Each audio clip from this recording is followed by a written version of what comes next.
لم يلد ولم يولد ولم يكن له كفوا أحد. بسم الله الرحمن الرحيم. قل أعوذ برب الفلق من شر ما خلق ومن شر غاسق إذا وقب ومن شر النفاثات في العقد ومن شر حاسد إذا حسد. بسم الله الرحمن الرحيم. قل أعوذ برب الناس ملك الناس إله الناس من شر الوسواس الخناس الذي يوسوس في صدور الناس من الجنة والناس.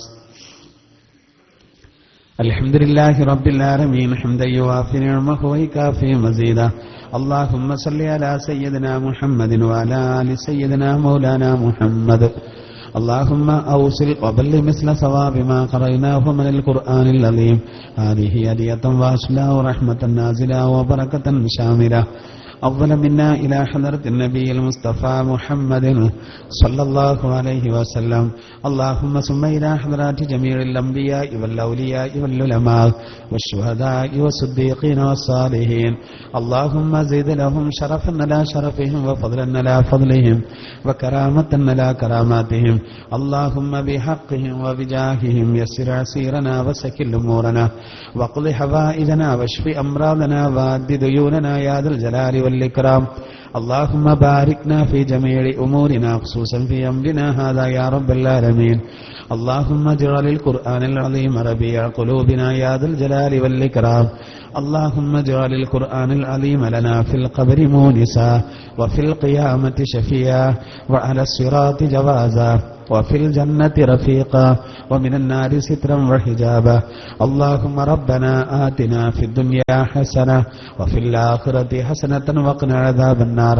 اللهم ربنا تقبل منا إنك أنت السميع العليم وتب علينا إنك أنت التواب الرحيم واغفر ذنوبنا يا غافر المذنبين. آمين برحمتك يا أرحم الراحمين.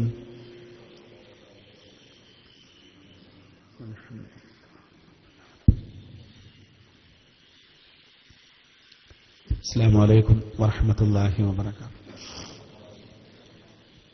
الحمد لله رب العالمين والصلاة والسلام على أشرف المرسلين وعلى آله وصحبه أجمعين. أما بعد. أعوذ بالله من الشيطان الرجيم. بسم الله الرحمن الرحيم. والمرسلات غرفا فالعاصفات عصفا والناشرات نشرا فالفارقات فرقا فالملقيات ذكرا عذرا أو نذرا إنما توعدون لواقع. فإذا النجوم طمست وإذا السماء فرجت وإذا الجبال نصفت وإذا الرسل أقتت لأي يوم أجلت ليوم الفصل وما أدراك ما يوم الفصل ويل يومئذ للمكذبين. ألم نهلك الأولين ثم نتبعهم الآخرين كذلك نفعل بالمجرمين. ويل يومئذ للمكذبين. ألم نخلقكم من ماء مهين فجعلناه في قرار مكين إلى قدر معلوم فقدرنا فنعم القادرون. ويل يومئذ للمكذبين. ألم نجعل الأرض كفاتا أحياء وأمواتا وجعلنا فيها رواسي شامخات وأسقيناكم ماء ഫുറാതാ വൈലുൻ യൗമൈദിൻ ലിൽമുകദ്ദിബീൻ. സദഖല്ലാഹുൽ അലിയ്യുൽ അലീം. ബഹുമാനപ്പെട്ട രക്ഷിതാക്കളെ, സഹോദരങ്ങളെ, അല്ലാഹു സുബ്ഹാനഹു വ തആല പരിശുദ്ധമായ ഖുർആനിന്റെ ഹക്ക് കൊണ്ട്, ബറക്കത്ത് കൊണ്ട് നമ്മിൽ നിന്ന് സംഭവിച്ച എല്ലാ ചെറുതും വലുതുമായ തെറ്റുകളെ മാപ്പാക്കി തരുമാറാവട്ടെ. നമ്മൾ ചെയ്യുന്ന സ്വാലിഹായ അമലുകൾ അല്ലാഹു സ്വീകരിക്കുമാറാവട്ടെ. നമ്മിലും നമ്മുടെ മാതാപിതാക്കൾ, നമ്മുടെ ഭാര്യമാര്, നമ്മുടെ സന്താനങ്ങൾ, നമ്മോട് ബന്ധപ്പെട്ടവർ എല്ലാവരുടെ രോഗങ്ങൾക്കും അല്ലാഹു ശമനം നൽകുമാറാവട്ടെ. എല്ലാവിധ ദുരന്തങ്ങളെ തൊട്ടും അപകടങ്ങളെ തൊട്ടും അല്ലാഹു നമ്മെ എല്ലാവരെയും കാക്കുമാറാവട്ടെ. അല്ലാഹു ഇതുപോലെ സ്വർഗത്തിലും ഒരുമിച്ച് കൂടാൻ നമുക്കെല്ലാവർക്കും ഭാഗ്യം നൽകുമാറാവട്ടെ. ആമീൻ. ഒരു പുതിയ സൂറത്തിന്റെ വിശദീകരണം, വൽ മുർസലാത്തി സൂറത്തിന്റെ വിശദീകരണമാണ് ഇന്ന് നമ്മൾ തുടങ്ങുന്നത്. ഈ സൂറത്തിൽ മൊത്തം 50 ആയത്തുകളിൽ നിന്ന് അതിന്റെ ആദ്യ ഭാഗം 28 ആയത്തുകളാണ് നമ്മളിന്ന് വിശദീകരിക്കുന്നത്. സൂറത്തുർ റഹ്മാനിൽ ഫബിഅയ്യി ആലാഇ റബ്ബികുമാ തുകദ്ദിബാൻ എന്ന് ഒരുപാട് തവണ ആവർത്തിച്ചു വന്നതുപോലെ വൽ മുർസലാത്തി സൂറത്തിൽ വൈലു യൗമഇദിൻ ലിൽ മുകദ്ദിബീൻ എന്ന ആയത്ത് 10 തവണ ആവർത്തിച്ചു വരുന്നുണ്ട്. അത് ഈ സൂറത്തിന്റെ ഒരു പ്രത്യേകതയാണ്. ഇതിന്റെ ആദ്യ ഭാഗം ഇന്ന് നമുക്ക് വിശദീകരിക്കാം. മറ്റു പല സൂറത്തുകളെ പോലെ തന്നെ ഈ സൂറത്തും ആദ്യത്തെ ഏതാനും ആയത്തുകളിലൂടെ അല്ലാഹു തആല സത്യം ചെയ്തുകൊണ്ടാണ് തുടങ്ങുന്നത്. ആദ്യത്തെ 3 ആയത്തുകളെ അല്ലാഹു നൽകുന്ന ഒരു അനുഗ്രഹമായ കാറ്റിന്റെ 3 ഘട്ടങ്ങളെ സംബന്ധിച്ചാണ് അല്ലാഹു തആല ആദ്യ ആയത്തുകളിൽ സത്യം ചെയ്ത് പറയുന്നത്. അതിനുശേഷം മലക്കുകളെ വെച്ചും അല്ലാഹു തആല സത്യം ചെയ്യുന്നുണ്ട്. അല്ലാഹുവിന്റെ താക്കീത് അത് സത്യമായിട്ട് പുലരുമെന്നുള്ള യാഥാർത്ഥ്യം കേൾക്കുന്ന ആളുകളുടെ മനസ്സിൽ ആഴത്തിൽ പ്രവേശിക്കുന്നതിനു വേണ്ടി, ആ വിഷയം തെര്യപ്പെടുത്തുന്നതിന് വേണ്ടിയിട്ടാണ് ഇതിന്റെ തുടക്കത്തിൽ അല്ലാഹു തആല സത്യം ചെയ്ത് പറയുന്നത്. അഊദു ബില്ലാഹി മിനശ് ശൈത്വാനിർ റജീം. ബിസ്മില്ലാഹിർ റഹ്മാനിർ റഹീം. വൽ മുർസലാത്തി ഉർഫാ ഫൽ ആസിഫാത്തി അസ്ഫാ വൽ നാശിറാത്തി നശ്റാ വൽ മുർസലാത്തി ഉർഫാ. തുടരെയായി അയച്ചുകൊണ്ടിരിക്കുന്നവയെ തന്നെ സത്യം. ഫല്ലാസിഫാത്തി അസ്ഫാ. ശക്തിയായ രൂപത്തിൽ അടിച്ചു വീശുന്നവയെ തന്നെ സത്യം. വന്നാശിറാത്തി നശ്വാ. മേഘങ്ങളെ പരത്തിവിടുന്നവയെ തന്നെ സത്യം. ഇതാണ് 3 ആയത്തുകളിൽ കാറ്റിനെ വെച്ചാണ് അല്ലാഹു സത്യം ചെയ്യുന്നത് എന്ന് പറഞ്ഞത്. തുടരെ വരുന്ന കാറ്റ്, അതിശക്തമായ രൂപത്തിൽ അടിച്ചു വീശുന്ന കാറ്റ്, മേഘങ്ങളെ പരത്തിവിടുന്ന കാറ്റ്. അള്ളാഹുവിന്റെ തിരുദൂതർ ഇതിനെ വിശദീകരിച്ച് അർറീഹു മിൻ റൗഹില്ല എന്ന് പറയുന്നുണ്ട്. കാറ്റ് എന്ന് പറയുന്നത് അള്ളാഹുവിന്റെ ഒരു അനുഗ്രഹമാണ്. അത് ചിലപ്പോ ശിക്ഷയെ കൊണ്ടുവരും, ചിലപ്പോ റഹ്മത്തിനെ കൊണ്ടുവരും. നമ്മൾ ഇരിക്കുന്ന സ്ഥലത്തേക്ക്, നമ്മുടെ വീട്ടിലേക്ക് കാറ്റ് നല്ല രൂപത്തിൽ കിട്ടുന്ന ഒരു ഏരിയയാണെങ്കിൽ നമ്മൾ കാറ്റ് കൊള്ളാനായിട്ട് പുറത്ത് ഇറങ്ങിയിരിക്കാറുണ്ട്.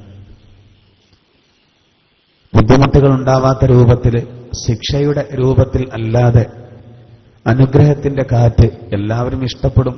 അത് വേണ്ടതുപോലെ ലഭിക്കാത്തത് കൊണ്ടാണ് നമ്മൾ കാറ്റിന് വേണ്ടി ഫാന് മുതലായത് ഉപയോഗിക്കുന്നത്. എന്നാൽ അത് ആദാബിനെ കൊണ്ടുവരും. ആദ് സമൂഹത്തിന് കൊണ്ടുവന്നതുപോലെ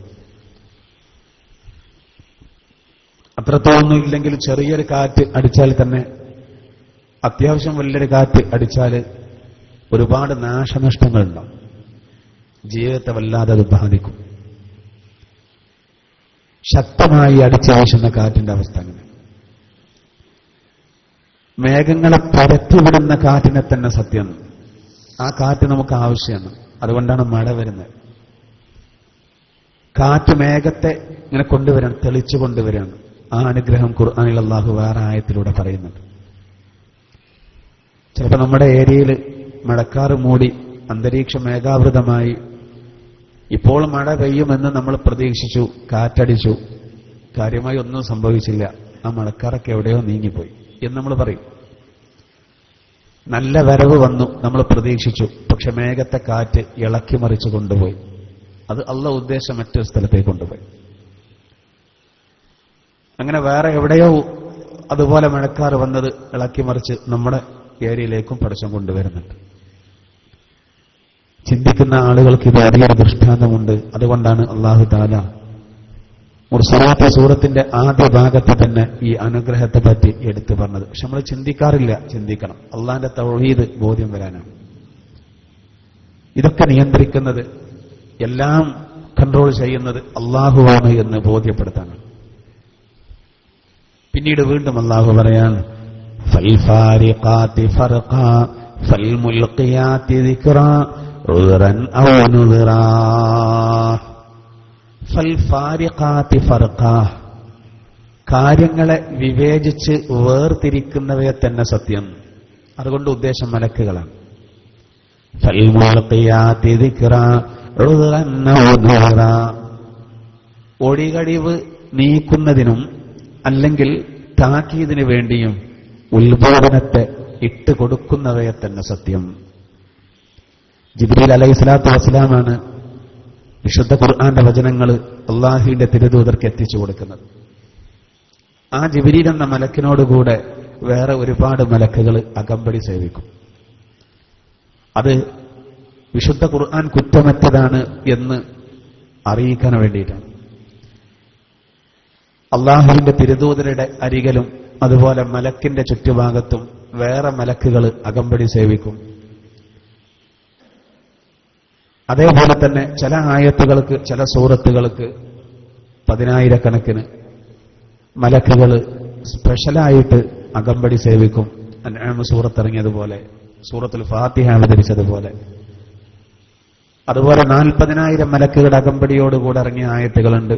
70,000 മലക്കുകളുടെ, 80,000 മലക്കുകളുടെ ഒക്കെ അകമ്പടിയോടുകൂടെ വചനങ്ങൾ ഇറങ്ങുന്നത്. താക്കീതിന് വേണ്ടിയിട്ട്, ഒടികടിവ് നീക്കുന്നതിന് വേണ്ടി ഉത്ബോധനത്തെ ഇട്ടുകൊടുക്കുന്നവയെ തന്നെ സത്യം. നമ്മളുടെ എന്തെങ്കിലും ഒരു വിഷയം ഉണ്ടാകുന്ന സമയത്ത് എന്തെങ്കിലുമൊക്കെ ഒരു കാരണം പറയണ്ടാവും. ഒഴിഞ്ഞു മാറാൻ എന്തെങ്കിലും ഒരു കാരണം പറയും. ഇത് മനുഷ്യന്റെ ഒരു സ്വഭാവമാണ്. ചിലപ്പോൾ പച്ച കളവായിരിക്കുക പറയുന്നത്, രക്ഷപ്പെടാൻ വേണ്ടി പറയാം, തൽക്കാലം ഓട്ടയടക്കാൻ വേണ്ടി പറയാം. എന്നാൽ അങ്ങനെ ഒടികടിവ് പറയാനുള്ളൊരവസരത്തെ ഇല്ലാതെയാക്കാണ് എന്ത് പരിശുദ്ധ ഖുർആൻ.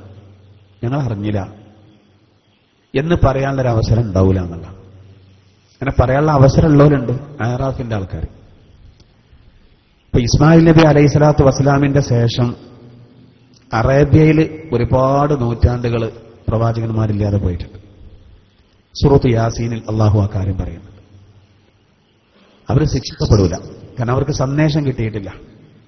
അപ്പൊ അവരെ ശിക്ഷിക്കാൻ പറ്റില്ലല്ലോ. ഒരു വിഭാഗം സ്വർഗത്തിലേക്കും മറ്റൊരു വിഭാഗം നരകത്തിലേക്കും വന്ന് പറഞ്ഞ് വേർതിരിക്കുമ്പോൾ ഇവരെങ്ങനെ മാറ്റി നിർത്തും, പിന്നെ സ്വർഗത്ത് കടത്തും. പ്രവാചകന്മാർ വരാത്തൊരു കാലഘട്ടത്തിൽ, മുറിഞ്ഞുപോയൊരു കാലഘട്ടത്തിൽ കഴിഞ്ഞു പോയവരാണ് അവർ. നമ്മളെ സംബന്ധിച്ചിടത്തോളം അങ്ങനെ ഒഴിയഴിവ് പറയാൻ നമുക്ക് അവസരം ഉണ്ടാവില്ല. കല്യാണത്തിന് എന്തുകൊണ്ട് വന്നില്ല, ഒഴിയഴിവ് പറയാം, എന്തെങ്കിലും ഒരു ന്യായം പറയും. ചിലപ്പോൾ അത് കളവായിരിക്കും.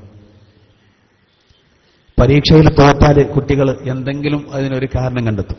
മദ്രസയിലെ പരീക്ഷയിൽ തോറ്റതാണെങ്കിൽ നമ്മളെ മദ്രസയിലേക്ക് വന്ന സൂപ്പർവൈസർ അയാള് ചോദ്യം വായിച്ചു തന്നപ്പോ മനസ്സിലായില്ല എന്ന് പറയും. അതിന്റെ അർത്ഥം ഉത്തരത്തിന്റെ ഒരു തരി കിട്ടിയില്ല അയാൾ വായിച്ചു തന്നപ്പോ എന്നാണ്. ചോദ്യം എന്താണ് തിരിഞ്ഞാലും കുട്ടികൾ ഉസ്താദന്മാരോട് ചോദിക്കും, എന്ത് ഉസ്താദ് ഈ ചോദ്യം എന്താ? ഉസ്താദ് ചോദ്യം കൃത്യമായിട്ട് വായിച്ചു കൊടുക്കും. അപ്പൊ ഈ വീണ്ടും വീണ്ടും ചോദിക്കുന്നത് ഈ ചോദ്യം വായിച്ചു കൊടുക്കുമ്പോൾ ഉത്തരത്തിന്റെ എന്തെങ്കിലും ഒന്ന് കിട്ടുമെന്ന് അറിയാനാണ്. പിന്നെ ഉസ്താദിനായി പ്രശ്നം. ഇതൊക്കെ സാധാരണ നമ്മൾ കാണാറുള്ള സംഗതിയാണ്. ഒന്നുകൂടി ഒന്ന് ക്ലിയർ ആണ്.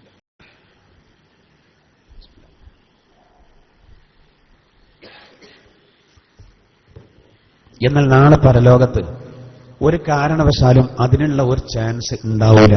അത് അല്ലാഹു തആല ബ്ലോക്ക് ചെയ്യാം. അതിനാണ് വിശുദ്ധ ഖുർആൻ ഇറക്കിയത്.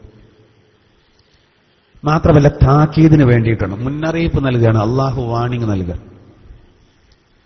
അതിന് ഈ വചനങ്ങൾ നബിയിലേക്ക് എത്തിച്ചു കൊടുക്കുന്നത് മലക്കുകളാണ്. നബി മുഖേന നമ്മിലേക്ക് എത്താം. ഇതാണ് ഖുർആൻ പറയുന്നത്, ഫൽഫാരിഖാതി ഫർഖാ ഫൽമുൽഖിയാതി ദിക്റാ ഉദ്റൻ ഔ നുദ്റാ. ഒഴികഴിവ് നീക്കുന്നതിന് വേണ്ടിയും താക്കീദിന് വേണ്ടിയും ഉത്ബോധനത്തെ ഇട്ടുകൊടുക്കുന്നവയെ, കാര്യങ്ങളെ വേർതിരിച്ച് വിവേചിക്കുന്നവയെ തന്നെ സത്യം.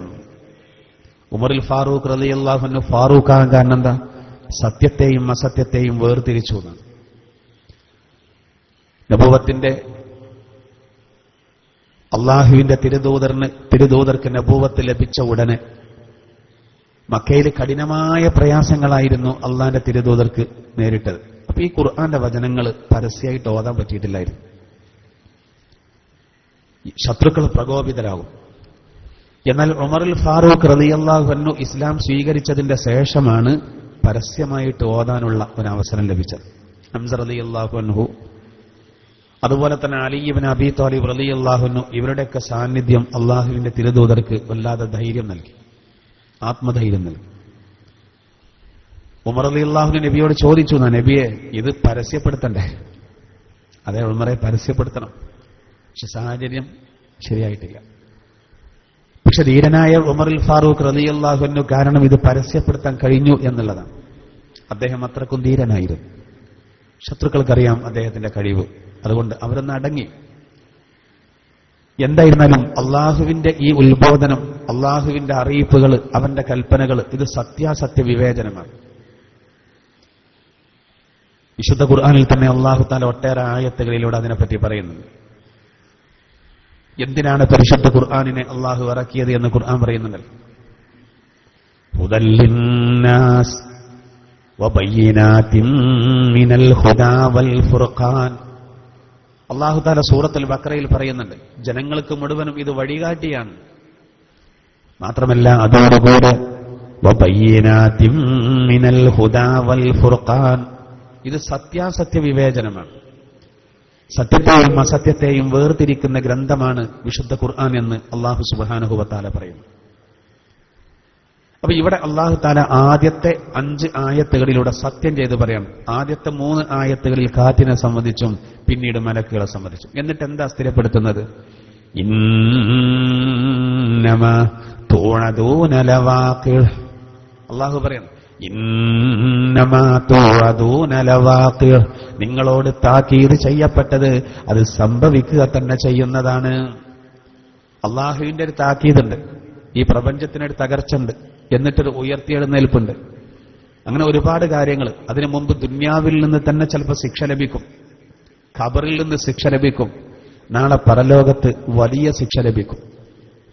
ഒരായത്തിൽ ഇങ്ങനെ പറയുന്നുണ്ട്, സനൂദിബുഹും മർറതൈൻ സുമ്മ യുറദ്ദൂന ഇലാ അദാബിൻ അളീം. 2 പ്രാവശ്യം ശിക്ഷിക്കും, പിന്നെ മഹാശിക്ഷയിലേക്ക് അവർ മടക്കപ്പെടുന്നു. അപ്പൊ 2 പ്രാവശ്യം ശിക്ഷിക്കും എന്ന് പറഞ്ഞാൽ, ഒന്ന് ദുന്യാവിലെ ശിക്ഷ, രണ്ടാമത്തത് ഖബറിലെ ശിക്ഷ, പിന്നെ വലിയ ശിക്ഷ എന്ന് പറയുന്നത് അത് നാളെ ഖിയാമത്ത് നാളിൽ വേർതിരിക്കും, സ്വർഗത്തിലേക്ക് നരകത്തിലേക്ക്. എന്നിട്ട് പിന്നെ മഹാശിക്ഷ നരകത്തിൽ വേറുണ്ട്. ഈ സംഭവിക്കുക തന്നെ ചെയ്യും. അല്ലാഹു തആല പറയുന്നത് അത് യാതൊരു സംശയവുമില്ല എന്നുള്ളതാണ്. അത് നമ്മൾ ശരിക്കും ബോധ്യപ്പെടാൻ വേണ്ടിയിട്ടാണ് അള്ളാഹു സത്യം ചെയ്ത് പറഞ്ഞത്. പക്ഷേ അങ്ങനെ ഒരു ശിക്ഷ ഉണ്ടെങ്കിൽ അതിന് വരട്ടെ, ആ താക്കീത് ചെയ്യപ്പെട്ടത് എന്തുകൊണ്ട് ഞങ്ങൾ കാണുന്നില്ല എന്ന് ഇവർ ധൃതി പിടിച്ച് ചോദിക്കുമായിരുന്നു. അതിനെപ്പറ്റി ഖുർആനിൽ ഹജ്ജ് സൂറത്തിൽ ഇങ്ങനെ പറയുന്നുണ്ട്: ബിസ്മില്ലാഹിർ റഹ്മാനിർ റഹീം വയസ്തഅ്ജിലൂനക ബിൽ അദാബി വലൻ യുഖ്ലിഫല്ലാഹു വഅദഹു وَإِنَّ يَوْمًا عِندَ رَبِّكَ كَأَلْفِ سَنَةٍ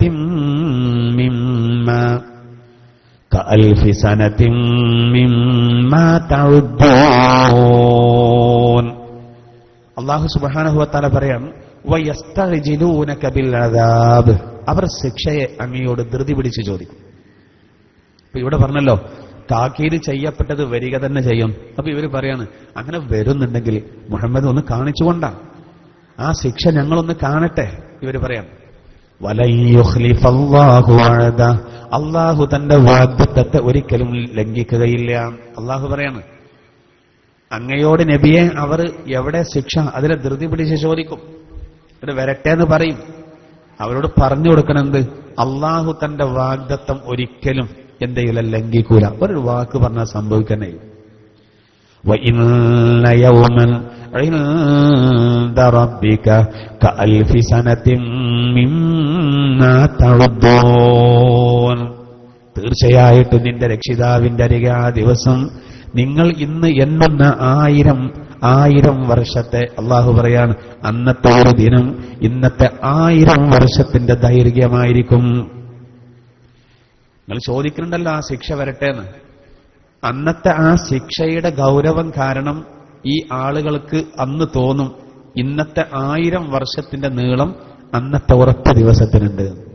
യഥാർത്ഥത്തിൽ അങ്ങനെ ഉണ്ടായിട്ടല്ല, അത് ആ ശിക്ഷയുടെ ഗൗരവം കൊണ്ട് തോന്നുന്നു. ഒരു നേരിയ രൂപത്തിൽ ഒരു പല്ലുവേദന ഉണ്ടായാലും ചിലപ്പോൾ നമ്മൾ അങ്ങനെ ഉറങ്ങും. കഠിനമായ രൂപത്തിൽ പല്ലുവേദന ആണെങ്കിൽ അന്ന് ഉറങ്ങൂല. അപ്പൊ നമുക്ക് തോന്നിപ്പോവും രാത്രിക്ക് ഭയങ്കര നീളാണ്. സുഖമായിട്ട് സ്വപ്നം കണ്ട് ഉറങ്ങുന്ന ആള് ഇതറിയില്ല. അപ്പുറത്തെ റൂമിൽ സുഖമായിട്ട് സ്വപ്നം കണ്ട് ഒരാൾ ഉറങ്ങുന്നുണ്ട്, അയാൾ ഇത് അറിയുന്നില്ല. അയാൾക്ക് പരാതി, രാത്രി തീരെ സമയം കിട്ടുന്നില്ല, വേഗം തീരുകയാണ്. അയാൾ 8 മണിക്കൂർ ഉറങ്ങിയത് അറിഞ്ഞില്ല. ഇയാള് ഒരു അരമണിക്കൂർ വേദന സഹിക്കാൻ കഴിയാതെ റൂമിൽ അങ്ങോട്ടും ഇങ്ങോട്ടും മെരുകിനെ കൂട്ടിലിട്ടതുപോലെ അങ്ങോട്ടും ഇങ്ങോട്ടും പരക്കം പയ്യാണ്. ഇയാളെ ബുദ്ധിമുട്ട് ഇയാൾക്കെല്ലാം അറിയുള്ളൂ. ഇയാൾക്ക് അസൂയ തോന്നും അപ്പുറത്തും ഇപ്പുറത്തും റൂമിൽ നിന്ന് കൂർക്കമലി കേൾക്കുമ്പോൾ. ആരെങ്കിലുമൊക്കെ മരിക്കുമ്പോഴും ഇങ്ങനെയൊക്കെയാണ് രാത്രിയുടെ നീളറിയാം. അല്ലെങ്കിൽ നമുക്ക് പരാതിയാണ്, എത്ര എളുപ്പ സമയം പോകും. ഇതേപോലെ കൂട്ടി നോക്കും. 1000 വർഷത്തിന്റെ നീളമുണ്ടാകുമെന്ന് ഇവിടെ പറയുമ്പോൾ മഅാരിജ് സൂറത്തിൽ പറയുന്നത് 50,000 വർഷത്തിന്റെ നീളം എന്നാണ്. വൈരുദ്ധ്യമല്ല, അത് തെറ്റുകൾക്കനുസരിച്ചാണ്. നിസ്കാരം ഉപേക്ഷിക്കുന്ന ആൾക്ക് ഭയങ്കര പ്രശ്നമാണ്. നിസ്കാരം ഉപേക്ഷിക്കുന്ന ആൾക്ക് അന്നത്തെ ഒരു ദിവസം, ശ്രദ്ധിക്കണം, നിസ്കാരം ഉപേക്ഷിക്കുന്ന ആൾക്ക് അന്നത്തെ ഒരു ദിവസം ഇന്നത്തെ 50,000 വർഷത്തിന്റെ നീളം ഉണ്ടാവും. സിഎക്ക് പഠിക്കുന്ന ഒരു കുട്ടി എന്നോട് ദ്വാരക്കാൻ പറഞ്ഞു കഴിഞ്ഞ ഈ ആഴ്ചയിൽ. പഠിക്കാൻ തോന്നുന്നില്ല, എഴുതാൻ കഴിയുന്നില്ല, നിർത്തിയാലോ? ഞാൻ പറഞ്ഞു, മോനെ നിർത്തണ്ട, എങ്ങനെയെങ്കിലും തീർന്നാൽ പിന്നെ വരുമാനം ഇങ്ങനെ വന്നുകൊണ്ടെന്നു.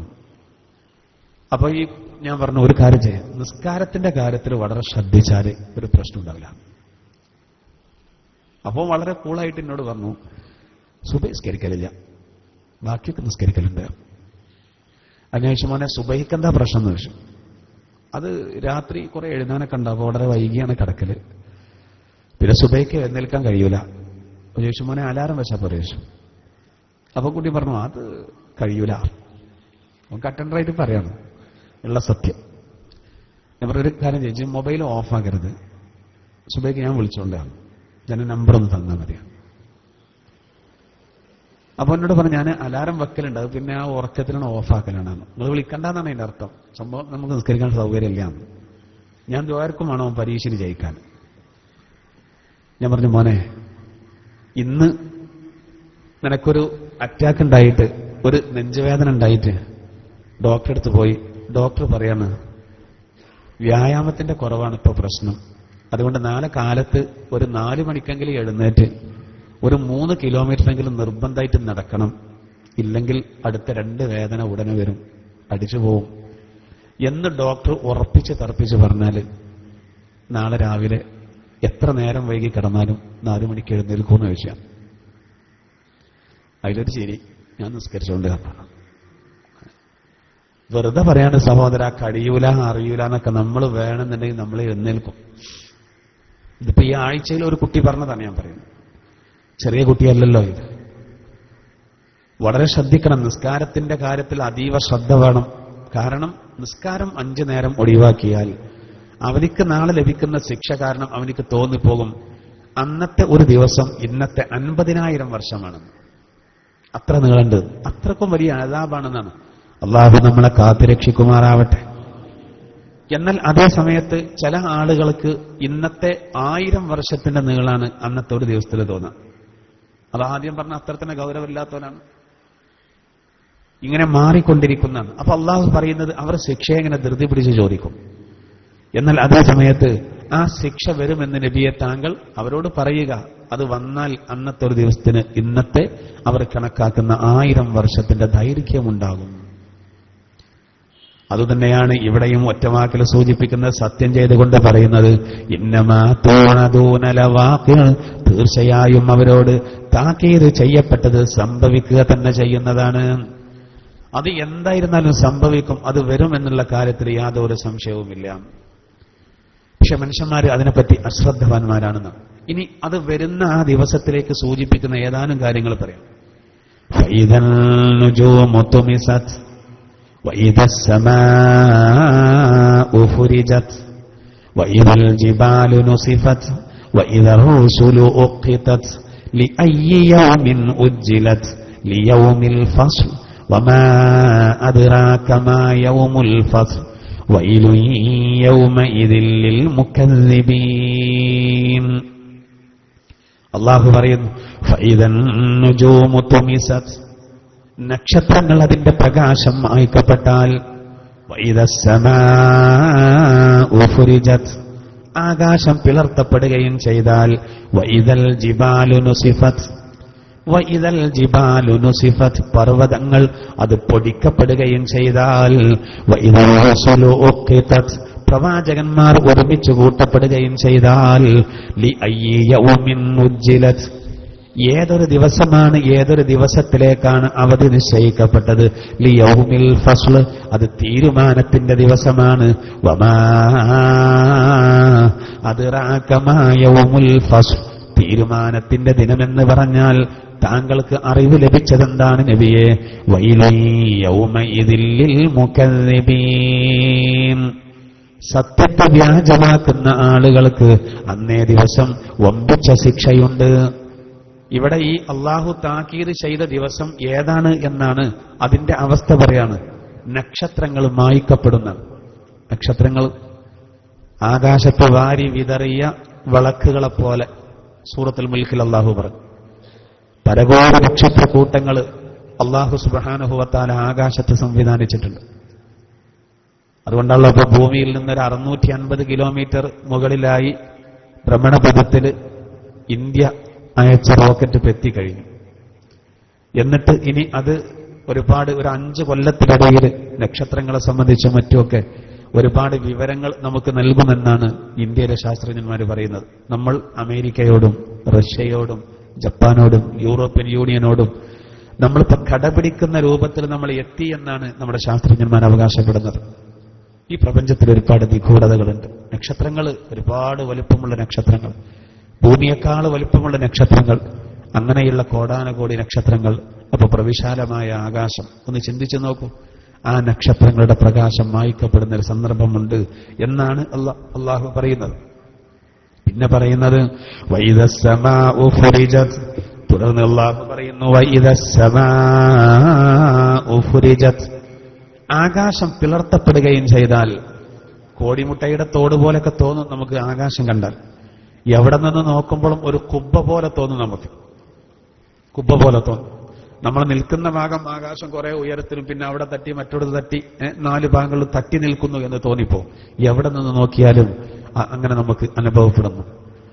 ഈ വിശാലമായ ഒരു തൂണ് പോലും നമ്മുടെ കാഴ്ചയിൽ ഇല്ലാതെ അല്ലാഹു തആല ഒരു മേൽത്തട്ട് പോലെ, ഒരു വീടിന്റെ മേൽത്തട്ട് പോലെ ഉയർത്തിയ വിശാലമായ ഈ ആകാശം വളരെയധികം ബലിഷ്ഠമാണ്. ഒരു ന്യൂനതയും നിങ്ങൾക്ക് ആകാശത്തിന്റെ സൃഷ്ടിപ്പിൽ കാണാൻ കഴിയില്ല എന്ന് തബാറക സൂറത്തിലൂടെ പഠിപ്പിക്കുന്നുണ്ട്. ആ ആകാശം പിളർത്തപ്പെടുമെന്നാണ് മറ്റായത്തിൽ പറയുന്ന ഒട്ടേറെ വാതിലുകളുള്ള അവസ്ഥയിലേക്ക് ആകാശം വരും മാത്രം, ആകെ പൊളിയും. പിന്നീട് അള്ളാഹു പറയുന്നത് വഇദൽ ജിബാലു നുസിഫത്, വഇദൽ ജിബാലു നുസിഫത്, പർവ്വതങ്ങൾ പൊടിക്കപ്പെടുകയും ചെയ്താൽ. പർവ്വതം എന്ന് പറയുമ്പോൾ വെറും മണ്ണും ചെറിയ കല്ലും മാത്രം വിചാരിക്കരുത്. ഉറച്ച പാറകൾ പർവ്വതങ്ങളിലുണ്ട്, ഭൂമിക്ക് ആണിയടിച്ചതുപോലെ. എന്നാൽ ഈ ഭീമാകാരമായ പർവ്വതങ്ങളെ അള്ളാഹു താല പൊടിപൊടിയാക്കുന്നതാണ്. ധൂളികളെപ്പോലെ അതിങ്ങനെ പാറിപ്പോവും, ഒന്നുമല്ലാതായി. ഈ ഉറച്ച പർവ്വതങ്ങളൊന്നുമല്ല, ഭൂമിക്ക് വിശാലത കൂടിയതുപോലെ അനുഭവം. മാത്രമല്ല പ്രവാചകന്മാർ അവർ ഒരുമിച്ച് കൂട്ടപ്പെടുകയും ചെയ്താൽ. പ്രവാചകന്മാരെ ഒരുമിച്ച് കൂട്ടപ്പെടുന്നു. പ്രവാചകന്മാർ മാത്രമല്ല, പക്ഷെ പ്രവാചകന്മാർ വരെ അവിടെ ഒരുമിച്ച് കൂട്ടപ്പെടുന്നതാണ്. ആദം നബി അലൈഹി സ്വലാത്തു വസ്സലാം മുതൽ അന്ത്യപ്രവാചകൻ വരെയുള്ള പ്രവാചകന്മാരൊക്കെ അവിടെ വരും. അവർക്ക് പണിയുണ്ട്, ഡ്യൂട്ടി ഉണ്ട്. അവർ ഓരോ സമുദായത്തിനും കാര്യങ്ങൾ എത്തിച്ചു കൊടുത്തോ അതാത് കാലഘട്ടത്തിൽ അവരോട് ചോദിക്കും. നമ്മുടെ നബിയോട് ചോദിക്കും, ഇബ്രാഹിം നബിയോട് ചോദിക്കും, ഇസ്മായിൽ നബിയോട് ചോദിക്കും, എല്ലാ നബിമാരോടും ചോദിക്കും. ഓരോ നബിമാരും അതാത് കാലഘട്ടത്തിൽ ജനങ്ങൾക്ക് സന്ദേശം എത്തിച്ചു കൊടുത്തു എന്നതിന് അവർ സാക്ഷിയാകും. മൊത്തത്തിൽ നമ്മുടെ നബി സാക്ഷിയാകും. ഈ ആയത്തൊക്കെ ഓതുമ്പോൾ നബി വല്ലാതെ കരഞ്ഞിരുന്നത്രേ. ഖുർആനിൽ മറ്റൊരായത്തുണ്ട്, ഫകൈഫ ഇദാ ജിഅ്നാ മിൻ കുല്ലി ഉമ്മത്തിൻ ബിശഹീദ് വജിഅ്നാ ബിക അലാ ഹൗലാഇ ഷഹീദാ. ഈ ആയത്താണ് പ്രവാചകരെ വല്ലാതെ കരയിപ്പിച്ചത്. അബ്ദുല്ലാഹി ഇബ്നു മസ്ഊദ് റളിയല്ലാഹു അൻഹു ഖുർആൻ ഓതി. നബിയുടെ ആവശ്യപ്രകാരമാണ് അദ്ദേഹം ഖുർആൻ ഓതിയത്. സൂറത്ത് നിസാ 40 വചനങ്ങൾ ഓതി. 41ാമത്തെ ആയത്ത് ഓതലോടുകൂടെ പ്രവാചകർ വല്ലാതെ കരഞ്ഞു. ഇടറിയ ശബ്ദത്തോടുകൂടെ അബ്ദുല്ലാഹി ഇബ്നു മസ്ഊദ് റളിയല്ലാഹു അൻഹുവിനോട് പറഞ്ഞു, ഹസ്ബുക്കൽ ആന യബ്നു മസ്ഊദ്. ഇബ്നു മസ്ഊദ് തൽക്കാലം മതി, നിർത്തൂ എന്ന് പറഞ്ഞു. വലിയ താല്പര്യത്തോടുകൂടെ ആ സ്വഹാബിയോട് ഓതാൻ പറയുകയും, നബിയെ അങ്ങേക്കല്ല ഖുർആൻ അവതരിച്ചത്, ഞാൻ എന്തിന് അങ്ങേക്ക് ഓതി തരണമെന്ന് അദ്ദേഹം നബിയോട് ചോദിച്ചതാ. അപ്പൊ നബി തങ്ങൾ പറഞ്ഞെന്താ, ഇന്നി ഉഹിബ്ബുൻ അസ്മഉഹു മിൻ ഗൈരി, മറ്റൊരാളിൽ നിന്ന് ഓത്ത് കേൾക്കാൻ എനിക്ക് വലിയ ഇഷ്ടമാണ് ഇബ്നു മസ്ഊദ്, അതുകൊണ്ട് താങ്കൾ ഓതൂ. അദ്ദേഹത്തിന് നല്ല ശൈലിയായിരുന്നു. അതുകൊണ്ട് തന്നെ അബ്ദുല്ലാഹി ഇബ്നു മസ്ഊദ് റളിയല്ലാഹു അൻഹു സൂറത്തുൻ നിസാഇന്റെ ആദ്യം മുതൽ ഇങ്ങനെ ഓതി. 41ാമത്തെ ആയത്താണ് ഏത്, ഫകൈഫ ഇദാ ജിഅ്നാ മിൻ കുല്ലി ഉമ്മത്തിൻ ബിശഹീദ് വജിഅ്നാ ബിക അലാ ഹൗലാഇ ഷഹീദാ. അനിയന്ത്രിതമായിട്ട് കരച്ചിൽ വന്നതുകൊണ്ടാണ് നബി തങ്ങൾ ഈ ആയത്തെത്തിയപ്പോൾ ഓത്ത് നിർത്താൻ ആവശ്യപ്പെട്ടത്. ഇതിന്റെ ബാക്കിയാണത്. ഫൈദർ റുസുലു, അല്ലാഹ് പറഞ്ഞില്ലേ, വൈദർ റുസുലു ഉഖിതത്, പ്രവാചകന്മാർ ഒരുമിച്ച് കൂട്ടപ്പെടുകയും ചെയ്താൽ. അള്ളാഹു പറയുന്നതാണ് ഫകൈഫ, എന്തായിരിക്കും നബിയെ അവസ്ഥ, ഇദാ ജിഅ്നാ മിൻ കുല്ലി ഉമ്മത്തിൻ ബിശഹീദ്, ഓരോ ഉമ്മത്തിനും ഓരോ സാക്ഷികളെ നാം കൊണ്ടുവരും. അത് പ്രവാചകന്മാരാണ്. വജിഅ്നാ ബിക അലാ ഹൗലാഇ ഷഹീദാ, ഈ ഉമ്മത്തിന് സാക്ഷിയായിട്ട് നബിയെ താങ്കളെയും നാം കൊണ്ടുവരും. നബിനെ പേടിച്ചുപോയി. നബിക്കൊന്നും ഇപ്പൊ പേടിക്കാനൊന്നുമില്ല. അള്ളാന്റെ തിരുദൂതർക്ക് ഒന്നും പേടിക്കാനില്ല. ദുനിയാവിലെ ആഖിറത്തിലെയും നേതാവാണ് മുഹമ്മദ് മുസ്തഫ സല്ലല്ലാഹു അലൈഹി വസല്ലം. അള്ളാന്റെ തിരുദൂതർ നേതാവല്ലേ? അവിടെ കൊടി പിടിക്കുന്നത് അള്ളാന്റെ തിരുദൂതരാ. എല്ലാവർക്കും നേതാവാണ്. റെക്കമെൻഡ് ചെയ്യാനുള്ള അധികാരം പോലും അള്ളാഹു കൊടുത്തിട്ട് ആ നബിതങ്ങളാണ് നബിയെ താങ്കളെ ഒരുമിച്ച് കൂട്ടപ്പെടുന്ന ഒരു ഘട്ടമുണ്ട് എന്ന് ആലോചിക്കുമ്പോൾ കരയുന്നത്. നിങ്ങളെ അവസ്ഥ ആലോചിച്ചു നോക്കി. മുർസലാത്തി സൂറത്ത് നമ്മൾ വളരെ ചിന്തിക്കണം. മുർസലാത്തി സൂറത്തിനെ പറ്റി നല്ല ചിന്ത വേണം, വളരെയധികം ഗൗരവത്തിലെടുക്കണം. ഇത് നമ്മളിങ്ങനെ ഒടുക്കമട്ടിൽ കേട്ടാലോ പറഞ്ഞാലോ പോരാ. അള്ളാഹു പറയുന്നത് വഇദർ റുസുലു ഉഖിതത്, പ്രവാചകന്മാർ ഒരുമിച്ച് കൂട്ടപ്പെടുകയും ചെയ്താൽ. ഏതാണ് ആ ദിവസം? എന്നാണത്? ലി അയ്യി യൗമിൻ നുജ്ജിലത് ലിയൗമിൽ ഫസ്ൽ വമാ അദ്റാക മാ യൗമുൽ ഫസ്ൽ വൈലുൻ യൗമഇദിൽ ലിൽ മുകദ്ദിബീൻ. അവര് നിശ്ചയിക്കപ്പെട്ട ദിവസം. അള്ളാഹു പറയാൻ തീരുമാനത്തിന്റെ ദിനമാണത്. എല്ലാം തീരുമാനമാകലെന്ന ദുന്യാവിൽ ഒരുപാട് കാര്യങ്ങൾ തീരുമാനമാകാതെ പോകും. ഉത്തർപ്രദേശിൽ നമ്മുടെ ഒരു സഹോദരൻ അടിച്ചു വന്നത് കണ്ടില്ലേ? തീരുമാനമാകാതെ ഒരുപാട് കാര്യങ്ങൾ പോകും. എത്രയോ നീതി നിഷേധിക്കപ്പെട്ട ഒരുപാട് ആളുകളുണ്ട്. എന്നാൽ സഹോദര, എല്ലാം തീരുമാനിക്കപ്പെടാൻ, കൃത്യമായ തീരുമാനം, സത്യസന്ധമായ തീരുമാനം വരാൻ പരലോകം അത്യന്താപേക്ഷിത. അതുകൊണ്ടാണ് അള്ളാഹു താല അങ്ങനെ സംവിധാനിച്ചത്. അതുകൊണ്ടുള്ള ബുദ്ധി കൊണ്ട് ചിന്തിച്ചാൽ ഈ ജീവിതത്തിന് അർത്ഥം വേണമെന്നുണ്ടെങ്കിൽ പരലോകം വേണം, അല്ലെ? പരലോകമല്ലെങ്കിൽ ഈ ജീവിതത്തിന് അർത്ഥം ഉണ്ടാവില്ല. നമ്മുടെ ജീവിതത്തിന് ഒരു അർത്ഥം വേണമെങ്കിൽ എന്തായിരുന്നാലും പരലോകം വേണം. ഇപ്പോ നമ്മൾ ചെയ്യുന്ന പ്രവർത്തനങ്ങളിൽ ഏറ്റവും പ്രധാനപ്പെട്ട പ്രവർത്തനം ഗത്യന്തരല്ലെങ്കിൽ അള്ളാന്റെ മാർഗത്തിൽ സമരം ചെയ്ത് മരിക്കലുണ്ടല്ലോ, ഷഹീദാകല് വലിയ കൂലിയാണ്. പക്ഷെ ഷഹീദായ ഒരാൾക്ക് ദുന്യാവുന്ന അതിന്റെ പേരിൽ ഒന്നും കിട്ടുന്നില്ലല്ലോ. എന്താ കാരണം? ഷഹീദാകലോടുകൂടെ അവസാന ശ്വാസവും ആണ് പിരിയലോടുകൂടെ ദുന്യാവ് തീർന്നു. ഷഹീദാകലോടുകൂടെ ഒരാൾ മരിക്കലോടുകൂടെ ദുന്യാവ് കഴിഞ്ഞല്ലോ, പിന്നെ ആഖിറത്തിലേക്ക് കടന്നു. അപ്പൊ അയാൾക്ക് അതിന്റെ പേരിൽ ഇവിടെ ഒന്നുമില്ല. ഷഹീദാകുക എന്ന് പറഞ്ഞാൽ മരിക്കുകയാണ്, ദുന്യാവ് കഴിഞ്ഞു. അപ്പൊ പിന്നെ എന്തായിരുന്നാലും പരലോകം വേണം. ഇതേപോലെ തന്നെ അനീതി കാണിച്ച ഒരുപാട് ആളുകൾ അംഗബലത്തിന്റെ പേരിൽ, അതുപോലെ തന്നെ സമ്പത്തിന്റെ പളപളത്തിൽ അവര് നീതിയുടെ മുന്നിൽ, കോടതിയുടെ മുന്നിൽ ഒരുപക്ഷെ രക്ഷപ്പെടും. അങ്ങനെ രക്ഷപ്പെട്ട ഒരുപാട് ആളുകൾ ഇന്ത്യയിൽ വിലസുന്നുണ്ട്. സഹോദര, കണക്ക് പറഞ്ഞ് ഇവർക്കൊക്കെ ശിക്ഷ ലഭിക്കണമെങ്കിൽ പരലോകം വേണം. ഇനി ഇവിടെ ശിക്ഷ കൊടുത്താൽ തന്നെ അതിനൊരു പരിധിയുണ്ട്. 100 പേരെ കൊന്ന ആളെ ഒരു വട്ടം കൊല്ലാം, അത്രേ കഴിയുള്ളൂ. 99 പേരെ കൊന്നതിന് അയാളെ 99 പ്രാവശ്യം കൊല്ലാൻ നമ്മളെ കൊണ്ട് കഴിയില്ല. നമ്മൾ വിചാരിച്ചാലും ചാവൽ ഒറ്റവട്ടമേ നടക്കും. അതുകൊണ്ട് എന്തായിരുന്നാലും പരലോകം വേണം. 1,00,000 പ്രാവശ്യം കൊല്ലാൻ അവിടെ സാധിക്കും. ഹിരോഷിമയിലും നാഗസാക്കിയിലും അണുബോംബ് വർഷിച്ചു എത്ര പേരെ കൊന്നു?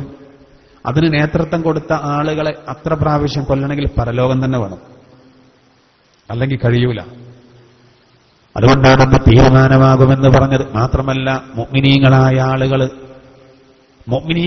ആളുകൾ അള്ളാഹുവിന് വേണ്ടിയിട്ട് അവർ ചെയ്ത, അള്ളാഹിന്റെ പ്രീതി മോഹിച്ച് ചെയ്ത ഓരോ അമലുകളും മറ്റുള്ളവരുടെ കണ്ണിൽ ഒരു പക്ഷേ നിസ്സാരമാകും. ളുഹറിന് ജമാഅത്തിന് ഓടി വരുന്ന ആള്, അത് കഴിഞ്ഞ് ഇശാന്റെ ജമാഅത്തായപ്പോ വേഗത്തിൽ പള്ളിയിലേക്ക് ജമാഅത്തിൽ പങ്കെടുക്കാൻ ഓടി വരുന്ന ഒരാള്, ഇത് കാണുമ്പോ ചിലപ്പോ അപ്പുറത്തൊരാള് ചിരിക്കും, അയാൾക്ക് വേറെ പണിയൊന്നുമില്ല. സഹോദര, അയാളറിയില്ല ഇയാളുടെ വില. പള്ളിയിലേക്ക് വരുന്നത് ഒരാള് പതിവാക്കുന്നത് നിങ്ങൾ കണ്ടാൽ അയാൾക്ക് ഈമാനുണ്ടെന്ന് നിങ്ങൾ ഉറപ്പിച്ചോളൂ എന്ന് മുഹമ്മദ് മുസ്തഫ സ്വല്ലല്ലാഹു അലൈഹി വസല്ലം അള്ളാന്റെ തിരുദൂതർ പറഞ്ഞതാ. നമുക്ക് ധൈര്യമാണ്. അപ്പൊ ഈ കാര്യങ്ങൾക്ക് മുഴുവനും യഥാർത്ഥത്തിൽ എന്ത് വേണം? നാളെ പരലോകം വരണം, എന്നാലേ നീതി നടപ്പിലാകൂ. അന്ന് എല്ലാം തീരുമാനമാകും. പച്ചക്കള്ളത്തിന് വേണ്ടി സത്യം ചെയ്യുന്ന എത്രയോ ആളുകളില്ലേ, അല്ലെ? തീരുമാനാവൂല, അല്ലെ? ഒരു വിഷയത്തിലിപ്പോ തീരുമാനം ആകാൻ വേണ്ടിയിട്ടാണ് സത്യത്തിന് വെക്കുന്നത്. ഒരാള് മറ്റൊരാളുടെ 10,000 രൂപ കട്ടെടുത്തു, എന്നിട്ട് പറഞ്ഞു ഞാൻ എടുത്തിട്ടില്ല എന്ന് പറഞ്ഞു. മറ്റേയാൾക്ക് ഇവനാണത് എടുത്തത് എന്നുള്ള കാര്യം ഉറപ്പാണ്, ഇവനും അറിയാം. പക്ഷെ അവൻ എന്ത് ചെയ്തു? ഉറച്ചു നിന്നു, എടുത്തിട്ടില്ല. അവസാനം നോക്കൂ, ഖാദിയുടെ അരികിലേക്ക് സത്യത്തിന് വെച്ചു.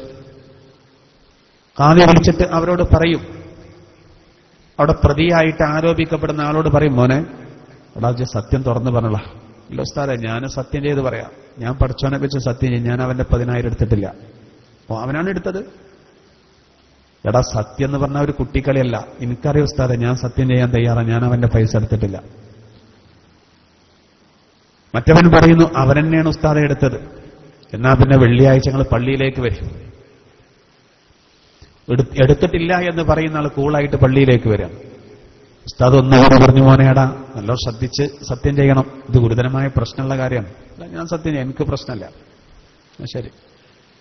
പള്ളിയുടെ മിഹ്റാബിന്റെ അരികിലേക്ക് കൊണ്ടുവന്നിട്ട് അവനെ കിബിലയുടെ ഭാഗത്തേക്ക് തിരിച്ച് ഇരുത്തിയിട്ട് കയ്യിൽ ഒരു മുസാഹിഫ് കൊടുത്തിട്ട് ഒന്നുകൂടി പറയണം, ആലോചിച്ച് ചെയ്തോ, പ്രശ്നമല്ല, ഞാൻ 10,000 എടുത്തിട്ടില്ല എന്നോ ഖുർആൻ തൊട്ട് സത്യം ചെയ്തു. വിഷയം നമുക്ക് തീരുമാനമായി. നഹ്നു നഹ്കുമു ബിൽ-ലവാഹിർ എന്നുള്ള പ്രത്യക്ഷത്തിൽ വരിക്കും. ഇനി അവനാണ് അത് കട്ടത് എന്ന് പറയാൻ നമ്മളടുത്ത് ന്യായമല്ല. എന്തുകൊണ്ട്? അവൻ സത്യം ചെയ്തു പറഞ്ഞു. ഇനി അവരെ പാട്ടിന് വിടുക, വേറെ വഴിയില്ല. ഭർത്താവ് പറയാണ് ഭാര്യ വ്യഭിചരിച്ചിട്ടുണ്ട്. സാധാരണഗതിയിൽ ഒരാളെ പേരിൽ വ്യഭിചാരം ആരോപിക്കണമെങ്കിൽ 4 സാക്ഷികൾ വേണം, അല്ലെങ്കിൽ സ്വീകരിക്കൂല. പക്ഷെ ഭർത്താവ് വീട്ടിലേക്ക് ചെന്നപ്പോൾ ഭാര്യ വ്യഭിചരിക്കുന്നത് നേരെ കണ്ടു. ഇയാൾക്ക് 4 സാക്ഷി വേണമെന്നില്ല. കാരണം ഇയാളെ മാനസികാവസ്ഥ അങ്ങനെ ആവില്ലല്ലോ. അപ്പോ ആകെ പിരാന്തായി കേൾക്കാൻ പിന്നെ 4 സാക്ഷികളെ എന്റെ ഭാര്യതാ ഇത് കാണിച്ചു കൊടുക്കാൻ പോകില്ല. അയാളെ സംബന്ധിച്ചിടത്തോളം ഇസ്ലാം വലിയ അളവ് നൽകിയിട്ടുണ്ട്. അയാള് 4 വട്ടം പറഞ്ഞാൽ മതി, വല്ലാഹി എന്റെ ഭാര്യ വ്യഭിചരിച്ചിരിക്കും.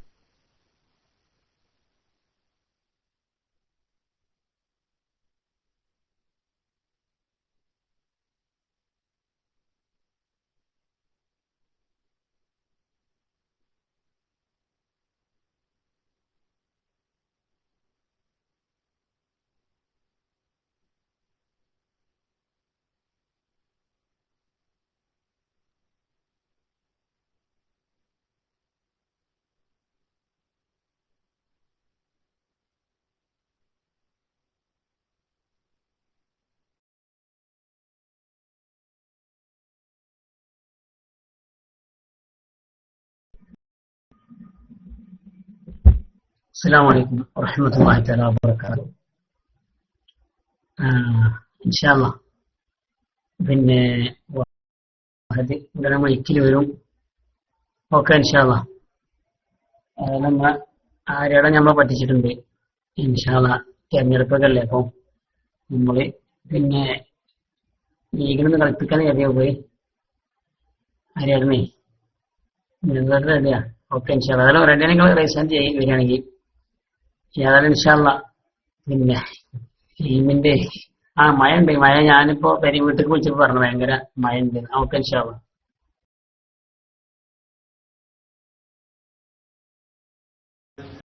വെറുതെ പറഞ്ഞിട്ട് കാര്യമില്ല. 4 സാക്ഷികളില്ലെങ്കിൽ അവന് 80 അടി കിട്ടും. അപ്പൊ പറയാൻ പോകരുത് എന്നാണ്. എന്നല്ലൊരു ഭർത്താവിനെ സംബന്ധിച്ചിടത്തോളം അയാൾക്ക് ഇങ്ങനെ പറഞ്ഞാൽ മതി, 4 പ്രാവശ്യം സത്യം ചെയ്ത് പറഞ്ഞു എന്റെ ഭാര്യ വ്യഭിചരിച്ചിട്ടുണ്ട്. ഞാൻ ഈ പറയുന്നത് കളവാണെങ്കിൽ അള്ളാഹുവിന്റെ ശാപം എന്റെ മേൽ ഉണ്ടാവട്ടെ എന്ന് 5ാമത് തവണ അയാൾ പറഞ്ഞാൽ ഇസ്ലാമിക കോടതി ഈ പെണ്ണിനെ എറിഞ്ഞു കൊല്ലണം എന്നാണ് നിയമം. അവിടെ വേറെ തെളിവ് ആവശ്യമില്ല. എന്നാൽ അതേ സമയത്ത് ആ പെണ്ണ് ആ സമയത്ത് പറയാണ്, വല്ലാഹി ഞാൻ വ്യഭിചരിച്ചിട്ടില്ല, അയാൾ നുണയാണ് പറയുന്നത്. ഓളും 4 വട്ടം പറഞ്ഞു. മറിച്ചാണെങ്കിൽ അള്ളാന്റെ കോപം എന്റെ മേൽ ഉണ്ടാവട്ടെ എന്ന് അവൾ പറഞ്ഞാൽ ഇനി എന്താ കോടതി ചെയ്യാ? ഇവിടെ ഒരാൾ നുണ പറയുന്നുണ്ടെന്നുള്ള കാര്യം ഉറപ്പാണ്. ഇയാൾ 4 പ്രാവശ്യം സത്യം ചെയ്ത് എന്റെ ഭാര്യ വ്യഭിചരിച്ചിട്ടുണ്ടെന്ന് പറഞ്ഞു. ഭാര്യ പറഞ്ഞു അയാൾ പറയുന്നത് കളവാണെന്ന് പറഞ്ഞു. ഓളും സത്യം ചെയ്തു. വരന്റെ അടുത്ത് വെച്ച് വരട്ടെ എന്നുള്ള രൂപത്തിലാണ് ഈ ചെയ്ത ഓൾക്ക്. ഇനിയിപ്പൊ അങ്ങനെ 5 വട്ടം പറയാനും കൂടി പണിയില്ലല്ലോ അവളെ കണക്കിന്. എന്നാ കോടതി ഇനി ഓളെ ശിക്ഷിക്കൂല. നീ എന്ത് ചെയ്യും? അപ്പൊ നീ എന്താ ചെയ്യാം? നീ ഒന്നും ചെയ്യാനില്ല. അവരുടെ വിവാഹം വേർപ്പെടുത്തി. അവനിക്ക് വേറെ പോകാം, അവൾക്ക് വേറെ പോകാം. അതിൽ ആരോ ഒരാൾ നുണ പറഞ്ഞിട്ടുണ്ട്. ഭൗതിക കോടതിയെ സംബന്ധിച്ചിടത്തോളം, ഇസ്ലാമിക കോടതിയെ സംബന്ധിച്ചിടത്തോളം 2 പേരും റബ്ബിനെ വെച്ച് സത്യം ചെയ്തുകൊണ്ട് നമ്മൾ ആ വിഷയം ആണ് വിടുക. ഇനി അത് തീരുമാനാക്കൽ എവിടുന്ന തല്ലാത്തുന്ന മനുഷ്യന്മാർക്ക് അത്രേ കഴിയുള്ളൂ. ഉള്ളു ചൂട് നോക്കാൻ കഴിയൂലല്ലോ. അതാണ് അല്ലാഹു ഇവിടെ പറയുന്നത്, തീരുമാനത്തിന്റെ ദിനമാണത് സംഭവിക്കുക.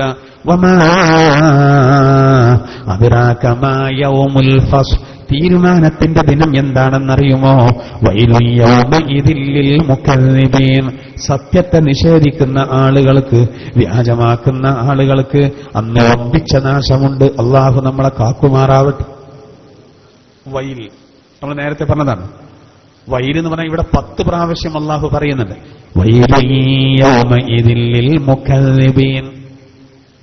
സത്യത്തെ നിഷേധിക്കുന്ന ആളുകൾക്ക് വമ്പിച്ച നാശം.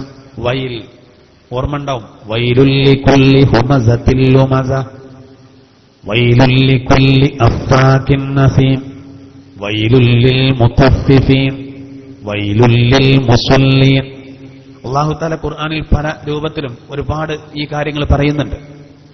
വൈലുല്ലികുല്ലി ഹുമസത്തിൽ ലുമസ, ആക്ഷേപിക്കുന്ന, കുത്തുവാക്ക് പറയുന്ന മുഴുവൻ ആളുകൾക്കും വൈലുണ്ട്. വൈലുല്ലിൽ മുസല്ലീൻ, നിസ്കരിക്കുന്ന ആളുകൾക്ക് വൈലുണ്ട്. നിസ്കാരത്തിന്റെ കാര്യത്തിൽ ശ്രദ്ധയില്ലാത്ത നിസ്കാരക്കാർ. വൈലുല്ലിൽ മുതഫ്ഫിഫീൻ, അളത്തത്തിലും തൂക്കത്തിലും കമ്മി വരുത്തുന്നവർക്ക് വൈലുണ്ട്. വൈലുല്ലികുല്ലി അഫ്ഫാകിൻ നസീം, മഹാകള്ളം പറയുന്ന പാപികൾക്ക്, മഹാപാപം ചെയ്യുന്ന ആളുകൾക്ക് വൈലുണ്ട്. ഇതൊക്കെ വൈലന്നെ. അത് നരകത്തിലെ പ്രത്യേക ഏരിയ. ഭീകരമായ ശിക്ഷണത്രേ. അള്ളാഹു നമ്മളെ കാക്കുമാറാവട്ടെ. അതിനെപ്പറ്റിയാണ് അള്ളാഹു ഇവിടെയും പറയുന്നത്, വൈലുൻ യൗമഇദിൻ ലിൽ മുകല്ലിബീൻ, സത്യത്തെ നിഷേധിക്കുന്ന ആളുകൾക്ക് അന്ന് വമ്പിച്ച നാശം. എന്നിട്ട് അള്ളാഹു പറയുന്നു, അലം നുഹ്ലികിൽ അവ്വലീൻ സുമ്മ നുത്ബിഉഹുൽ ആഖിരീൻ, പൂർവീകരായ ആളുകളെ നാം നശിപ്പിച്ചില്ലേ, പിൻഗാമികളെ നാം അവരോട് തുടർത്തുകയും ചെയ്യും. അത് കുറച്ച് ഗൗരവമുള്ള ഭാഗമാണ്. പൂർവീകരായ ആളുകളെ നാം നശിപ്പിച്ചില്ലേ, അള്ളാഹു നമ്മളോട് ചോദിക്കുകയാണ്. ഇനി പിൻഗാമികളായ ആളുകളെ അവരോട് തുടർത്തുകയും ചെയ്യുമെന്നാണ് അള്ളാഹു സുബ്ഹാനഹു വ തആല പറയുന്നത്. അള്ളാഹു ഇത് ഖുർആന്റെ പല ഭാഗത്തും വളരെ വിശദമായിട്ട് ഒരുപാട് ആയത്തുകളിൽ പറയുന്നുണ്ട്. അതിലിങ്ങനെ പറയുന്നത് ഒരു ഭാഗം ശ്രദ്ധിച്ചോളൂ. അള്ളാഹു ഇവിടെ പറയുന്നത് മുർസലാത്തിൽ സൂറത്തിൽ പറയുന്നത് പൂർവീകരായ ആളുകളെ നാം നശിപ്പിച്ചില്ലേ എന്നാണ്. അതിൽ പ്രധാനികളെ പറ്റി ഇങ്ങനെ പറയുന്നത്, ബിസ്മില്ലാഹിർ റഹ്മാനിർ റഹീം, വഇൻ യുകദ്ദിബൂക ഫഖദ് കദ്ദബത് ഖബ്ലഹും ഖൗമു നൂഹ് വആദുൻ വസമൂദ് വഖൗമു ഇബ്രാഹീമ വഖൗമു ലൂത്ത് വഅസ്ഹാബു മദിയൻ വകുദ്ദിബ മൂസാ فأمليت للكافرين ثم أخذتهم فكيف كان نكير. എത്ര ശ്രദ്ധേയമായ ഭാഗമാണത്. ഒറ്റടിക്കെന്ന് പറയണം ഒന്നായിട്ട്.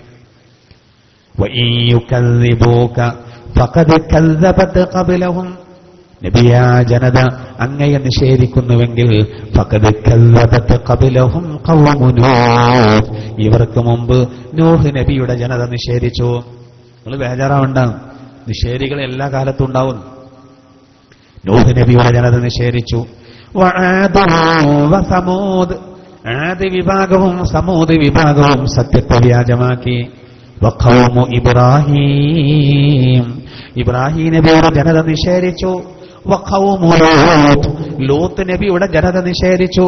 വഅസ്ഹാബു മദിയൻ, മദിയനിന്റെ ആളുകൾ, മദിയനിന്റെ ആളുകൾ അതായത് ശുഐബ് നബിയുടെ ജനത നിഷേധിച്ചു. വകുദ്ദിബ മൂസ, മൂസ നബി അലൈഹിസ്സലാത്തു വസ്സലാം വ്യാജമാക്കപ്പെട്ടു. വഅംലൈതു ഫഅംലൈതു ലിൽ കാഫിരീന, അപ്പോൾ നാം സത്യനിഷേധികൾക്ക് കാലതാമസം ചെയ്തു കൊടുത്തു. അവരങ്ങനെ സത്യനിഷേധത്തിലായി പ്രവർത്തിച്ചു, നാം അവരെ കാലങ്ങനെ നീട്ടിക്കൊടുത്തു. സുമ്മ അഖൽതുഹും, പിന്നെ നാം അവരെ പിടികൂടി. ഫകൈഫ കാന നകീർ, അപ്പോൾ എങ്ങനെയായിരുന്നു എന്റെ പ്രതിഷേധം. ഇതാണ് പൂർവീകർ അല്ലാഹു ശിക്ഷിച്ചു എന്ന് പറഞ്ഞത്. ഇവിടെ ആദ്യം അള്ളാഹു പറഞ്ഞത് നൂഹ് നബിയുടെ ജനത. സഹോദരാ, ഇപ്പൊ പുറത്ത് മഴ പെയ്യുന്നുണ്ട്, നമ്മുടെ നാട്ടിൽ ഇപ്പൊ മഴ പെയ്തുകൊണ്ടിരിക്കുന്നുണ്ട്. നൂഹ് നബിയുടെ ജനത വല്ലാതെ നിഷേധികളായപ്പോൾ അവർക്ക് ആകാശത്തിന്റെ കവാടം അല്ലാഹു തുറന്നുകൊടുത്തു. ആകാശത്തു നിന്ന് വെള്ളം ഒന്നായിട്ട് വന്നു, ഭൂമിയിൽ ഉറവ പൊട്ടി, രണ്ട് ഭാഗത്തു നിന്നും വെള്ളം. ചരിത്രത്തിലെ ഏറ്റവും വലിയ പ്രളയം. അങ്ങനെയാണ് പൂർവീകരിൽ നൂഹ് നബിയുടെ ജനതയെ നശിപ്പിച്ചത്. ആദ് സമൂഹത്തിന് അല്ലാഹു കൊടുത്തത് കൊടുങ്കാറ്റ്, സമൂദ് വിഭാഗത്തിന് അല്ലാഹു കൊടുത്തത് ഭൂകമ്പം. അതുപോലെ ലൂത്ത് നബിയുടെ ജനതക്ക് അല്ലാഹു ഭൂകമ്പം കൊടുത്തു. അതുപോലെ ആകാശത്ത് നിന്ന് തീക്കല്ലിന്റെ മഴ കൊടുത്തു. അതുപോലെ ശുഐബ് നബിയുടെ ജനതക്ക് അല്ലാഹു ശിക്ഷ കൊടുത്തു. മൂസ നബിയുടെ ജനത 6,70,000 ആളുകളെ അല്ലാഹു തആല ചെങ്കടലിലൂടെ സഞ്ചരിക്കാനുള്ള അവസരം കൊടുത്ത് അതിനേക്കാൾ ഒരുപാട് ലക്ഷം ആളുകളെ ഫിർഔനടക്കം അല്ലാഹു മുക്കിക്കൊന്നു. എല്ലാ കാലത്തും അല്ലാഹു തആല ശിക്ഷ കൊടുത്തിട്ടുണ്ട്. കുറച്ച് കാര്യങ്ങളിവിടെ എണ്ണി പറഞ്ഞു. നമ്മളോട് പറയുന്നുണ്ട്, നിങ്ങൾക്ക് ഇങ്ങനെ നീട്ടിത്തരുന്ന സമയം. നിങ്ങൾ കരുതും നിങ്ങൾ നമ്മളെ അറിയുന്നില്ല. ഇല്ല, ലാസ്റ്റിൽ പിടുത്തുണ്ടാവുന്ന. അള്ളാഹു നമ്മളെ കാക്കുമാറാവട്ടെ. അള്ളാഹു പറയുന്നത് സത്യനിഷേധികൾക്ക് നാം കാലതാമസം ചെയ്തു കൊടുത്തു. പക്ഷേ സുമ്മ അഖൽതുഹും, പിന്നെ നാം അവരെ പിടിച്ചു, അവരെ പിടിച്ച് ശിക്ഷിച്ചു. ഫകൈഫ കാന നകീർ, എങ്ങനെയുണ്ടായിരുന്നു എന്റെ പ്രതിഷേധം. അള്ളാഹു തആല ചോദിക്കാം. ഇപ്പൊ ലോകത്ത് അള്ളാഹു പറയുന്നുണ്ട് എത്ര കിണറുകൾ ഉപയോഗശൂന്യമായിട്ട് കിടക്കുന്നു. അറബ് രാജ്യങ്ങളിലൊരു കിണർ പറഞ്ഞ വലിയ സംഭവമാണ്.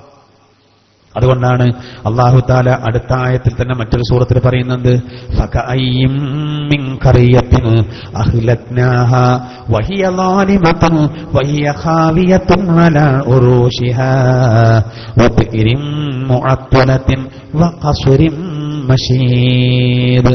എത്രയെത്ര ഗ്രാമങ്ങൾ, അതായത് ഗ്രാമവാസികൾ, അവരെ നാം നശിപ്പിച്ചു കളഞ്ഞു. അവർ അക്രമികളായ കാരണത്താൽ അവരെ നശിപ്പിച്ചു കളഞ്ഞു. അവരുടെ പന്തലുകൾ അതാ വീണുപോയി. മാത്രമല്ല വബിഇരിൻ മുഅത്തല, ഉപയോഗശൂന്യമായ എത്ര കിണറുകൾ, വഖസ്റിൻ മശീദ്, പ്രൗഢമായ എത്ര കൊട്ടാരങ്ങൾ. മദായിനു സ്വാലിഹില് ഇപ്പോഴും അതാ കിടക്കുന്നു. സ്വാലിഹ് നബിയുടെ ജനതയെ നശിപ്പിച്ച സ്ഥലത്തുള്ള അവരുടെ ആ കാലഘട്ടത്തിൽ അവരുണ്ടാക്കിയ വീടുകൾ. അന്ന് ഇന്നത്തെ പോലെ മിഷനറികളൊന്നുമില്ല. ഇന്നത്തെ പോലെ സിമന്റും ജല്ലിയും കൂട്ടിയിട്ട് കുഴച്ചുണ്ടാക്കുന്ന സംവിധാനം അന്നില്ല. എന്നിട്ടും അവർ പാറ തുരന്ന് വീടുണ്ടാക്കി. ഈജിപ്തിലും അതുപോലെ ഇറാഖിലും ചില ശേഷിപ്പുകൾ കിടക്കുന്നുണ്ട്. അറബ് ലോകത്ത് ഒട്ടേറെ കിണറുകൾ ഉപയോഗശൂന്യമായിട്ട് കിടന്നു. ഒരു കിണർ തന്നെ 4000-5000 ആളുകളൊക്കെ വെള്ളമെടുത്തിരുന്നു. അങ്ങനത്തെ കിണറുകളുണ്ട്. ആ കിണറുകൾ പിന്നെ ഉപയോഗശൂന്യമായി എന്ന് പറഞ്ഞ ആളുകൾ എന്ത് ചെയ്തു? പടച്ചോൻ നശിപ്പിച്ചു. പിന്നെ ആ ഏരിയ വെറുതെ കിടന്നു. അല്ലാഹു തആല നമ്മളോട് പറയാണ്, ഇതാണ് പൂർവീകരെ നശിപ്പിച്ചെന്ന് പറഞ്ഞാൽ പലതിന്റെയും ശേഷിപ്പ് ഇന്നും നമുക്ക് കാണാം. ബുദ്ധിയുള്ളവർക്ക് ഇസ്ലാം സ്വീകരിക്കാൻ എളുപ്പമാണ്. അല്ലാഹു തആല ശേഷം പറയുന്ന എന്താ അറിയോ? ഈ മുർസലാത്തി സൂറത്തിൽ പറയുന്നത് സുമ്മന്നുത്ബിഉഹുമുൽ ആഖിരീൻ, പിൻഗാമികളെ നാം അതിനോട് തുടർത്തുന്നതാണ്. അല്ലാഹു നമ്മളെ കാക്കുമാറാവട്ടെ. നമ്മുടെ നബി വരെയുള്ള ആളുകളെ നശിപ്പിച്ചത് ഖുർആൻ പറയാണ്. ഈ പിൻഗാമികൾ നമ്മളാ. ഈ ഉമ്മത്തിനെയും നശിപ്പിക്കാൻ അള്ളാഹ്ക്കൊരു പണിയില്ല. ഇന്ന് ആളുകളുടെ ചില പ്രവർത്തനങ്ങൾ കണ്ടാൽ എപ്പോഴോ ശിക്ഷ വരുന്ന, നല്ലോണം ശ്രദ്ധിക്കണം.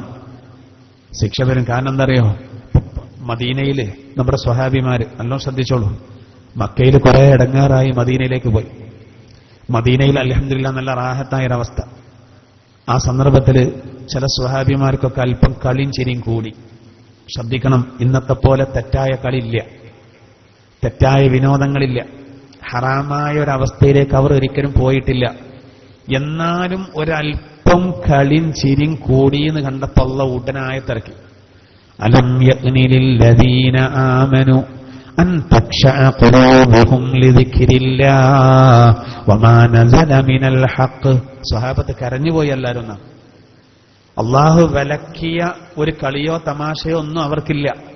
എന്നാൽ പോലും ഒരല്പം സന്തോഷം കൂടി, റാഹത്തായ ജീവിതം, ഹറാമൊന്നുമില്ല, എന്നാലും കുറച്ച് കളിയും ചിരിയും കൂടി. അപ്പൊ അല്ലാഹു പറയാണ്, അലം യഅ്നി ലില്ലദീന ആമനു അൻ തഖ്ശഅ ഖുലൂബുഹും ലിദിക്രില്ലാഹി വമാ നസല മിനൽ ഹഖ്. അവതരിച്ചു കിട്ടിയ സത്യത്തിലേക്ക്, അതായത് വിശുദ്ധ ഖുർആനിലേക്കും അള്ളാഹുവിന്റെ സ്മരണയിലേക്കും സത്യവിശ്വാസികൾക്ക് അവരുടെ ഹൃദയത്തെ വിനയപ്പെടുത്താൻ സമയമായില്ലയോ? ഓ സമയമായി എന്ന് പറഞ്ഞ് ഇവര് ആ കളിയും തമാശയും വരെ ഒഴിവാക്കിയെന്നുള്ളതാണ്. ഇന്ന് നോക്കൂ നമ്മുടെ അവസ്ഥ. ഇന്ന് നമ്മുടെ അവസ്ഥ ആലോചിച്ച് നോക്കും സഹോദര. ഇന്ന് നമ്മുടെ കുട്ടികളൊക്കെ, പെൺകുട്ടികൾ വരെ മൊബൈലിലാണ്, എപ്പോഴും മൊബൈൽ. നമ്മളാരും നമ്മുടെ പെൺകുട്ടികൾക്കൊന്നും സ്കൂളിൽ കോളേജിൽ പഠിക്കുന്ന കുട്ടികൾക്കൊന്നും മൊബൈൽ കൊടുക്കരുത്. അത് അത് മുറിച്ചിടുക ആ വിഷയം. നല്ല ഭാഗമല്ല സ്ഥാനം ഉണ്ട്, പക്ഷെ ഒരു 5% പോലും നന്മക്ക് ഉപയോഗിക്കുന്നില്ല. എന്തിനാ നമ്മൾ മറച്ചു വെക്കുന്നത്? 95% ഇന്ന് മക്കള് സഹോദര അതിനെ ദുരുപയോഗം ചെയ്യാൻ, അവർ മറ്റുള്ളവരോട് കമ്പനിയാകാനും മറ്റും അത് ഈ മാധ്യമത്തെ ഉപയോഗപ്പെടുത്താണ്. അവസാനം നമ്മളെന്താവുന്നറിയോ? സിം കാർഡും ഇല്ല, ബാറ്ററി ഇല്ല. അപ്പൊ ഡിസ്പ്ലേ നോക്കുമ്പോൾ ഒന്നും ഉണ്ടാവില്ല. ഇതേ അവസ്ഥയിൽ മക്കളെ കൊണ്ട് ഒരു പ്രകാശം കിട്ടാതെ, ഒരു ഉപകാരം കിട്ടാതെ, ഒരു ഉപകാരമില്ലാത്ത ആ മൊബൈൽ പോലെ ആകും ആര്? രക്ഷിതാക്കള്. അതുകൊണ്ട് കൊടുക്കണ്ട. പെൺകുട്ടികളൊക്കെ നില എന്താ അറിയുന്നത്? നിങ്ങൾ പരന്ന മൊബൈലുമായി ഓലിനിറങ്ങി ബസ് സ്റ്റോപ്പിലോ ബസ് സ്റ്റാൻഡിലോ ഒക്കെ 4 ആളുകൾ നിൽക്കുന്നിടത്ത് ഓൽക്കേണ്ട ഒരു വിളി. ആർക്കായി വിളിക്കുന്നത്? അപകടമാണ്. അള്ളാഹുവിനെ മറക്കുന്നൊരവസ്ഥയിലേക്കെത്തി. അള്ളാഹുവിന്റെ ഭവനത്തിൽ വരുന്ന കുട്ടികൾ പോലും വെള്ളിയാഴ്ച പള്ളിയിൽ വന്നിട്ട് പോലും ഏതെങ്കിലും മൂലയിൽ പോയി 2-3 ആളുകൾ ഇരുന്നിട്ട് അവർ വേണ്ടാത്തത് കാണാൻ. എവിടെത്തി?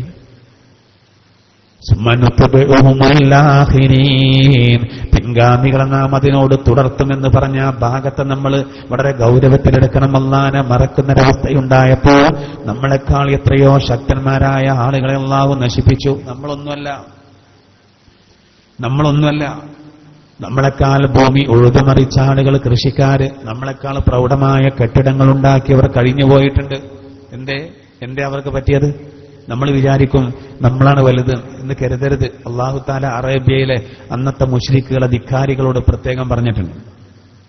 ഇന്നുള്ള ആളുകളൊന്നുമല്ല. പൂർവീകരായ ആളുകൾ, അവർക്ക് അല്ലാഹു എല്ലാ നിലക്കും കൊടുത്തിരുന്നു. പക്ഷെ അല്ലാഹനെ മറന്നപ്പോൾ അല്ലാഹു അവരെ പാഠം പഠിപ്പിച്ചു. നമ്മളിങ്ങനെ കരുതും പടച്ചോന്റെ ശിക്ഷ എപ്പോഴാ ഇറങ്ങാവാൻ. അത്രമാത്രം അധർമ്മങ്ങളാണ് സഹോദര നടക്കുന്നത്. ഇന്നലെ മമ്പുറത്തേക്ക് ക്ലാസ്സിന് പോകുന്ന നമ്മുടെ മുന്നിൽ ഒരു ടൂറിസ്റ്റ് ബസ് ഉണ്ടായിരുന്നു. ഇന്നലത്തെ വൈകുന്നേരത്തെ സംഭവം ഞാൻ പറയുന്നത്. മഗ്രിബിന്റെ ശേഷം നമ്മൾ പോകുമ്പോൾ നമ്മുടെ മുന്നിൽ ഒരു ടൂറിസ്റ്റ് ബസ് ഉണ്ട്. ഏതോ ഒരു കോളേജിൽ നിന്ന് ടൂർ പോകുന്നതാണ്. ശരിക്കും ഗ്ലാസിന്റെ ഉള്ളിലൂടെ കാണാം സിനിമ പ്രദർശനം ബസിന്റെ ഉള്ളിൽ നടക്കുന്നുണ്ട്. ചലച്ചിത്ര ഗാനത്തിന് അതിന് അനുയോജ്യമായ രൂപത്തിൽ ആൺകുട്ടികളും പെൺകുട്ടികളും കൈ കോർത്തു പിടിച്ച് അതിലിങ്ങനെ ചാടുന്നുണ്ട്. നമുക്ക് നേരെ കാണാം. ഏതോ ഒരു നാട്ടിൽ നിന്ന് പോയതാണ് ആ കുട്ടികൾ. മാപ്പിള കുട്ടികളാണ്, കണ്ടാറ്. ഞാൻ പോകുന്ന വണ്ടിയുടെ നേരെ മുന്നിലായതുകൊണ്ട് കാറിലിരുന്ന് ഇങ്ങനെ ഇവർ കാട്ടിക്കൂട്ടുന്നത്. സുബ്ഹാനല്ലാഹ്, ഇതാണ് സഹോദര അവസ്ഥ. ഇതല്ലേ ചെറുപ്പത്തിലെ കുട്ടികളുടെ അവസ്ഥ. അങ്ങനല്ലേ? എങ്ങനെ ഇതൊക്കെ ശരിയല്ല? ഗൾഫിൽ ജോലി ചെയ്യുന്ന ഒരു സഹോദരന് പെണ്ണന്വേഷിക്കുന്നുണ്ട്. പക്ഷെ അവന്റെ അയൽവാസിയായ സഹോദരൻ, നമ്മളെ ഖുർആൻ ക്ലാസ്സിൽ പങ്കെടുക്കുന്ന സഹോദരന് മൊബൈലിൽ കാണിച്ചു കൊടുത്തിട്ട് പറഞ്ഞു, 2-3 വർഷമായി ഇവന്റെ റൂമിൽ ഒരു പെണ്ണുണ്ട് ഗൾഫിൽ. ഇവന്റെ പിതാവും ഇവന്റെ ജ്യേഷ്ഠനും ഈ പറയപ്പെട്ടതിന്റെ തൊട്ടടുത്ത് ജോലി ചെയ്യുന്നുണ്ട്. അപ്പൊ ഇവനോട് ചോദിച്ചു അത്രേ, നിന്റെ വാപ്പിയും ജ്യേഷ്ഠനൊക്കെ അഥവാ നിന്റെ റൂമിലേക്ക് വന്ന എന്തായിരിക്കും അവസ്ഥ? അത് ഞാനും ഹാരിസും തമ്മിലൊരു കരാറിലാണെന്ന് പറഞ്ഞു. കെട്ടിടത്തിന് കാവൽ നിൽക്കുന്ന ആള്.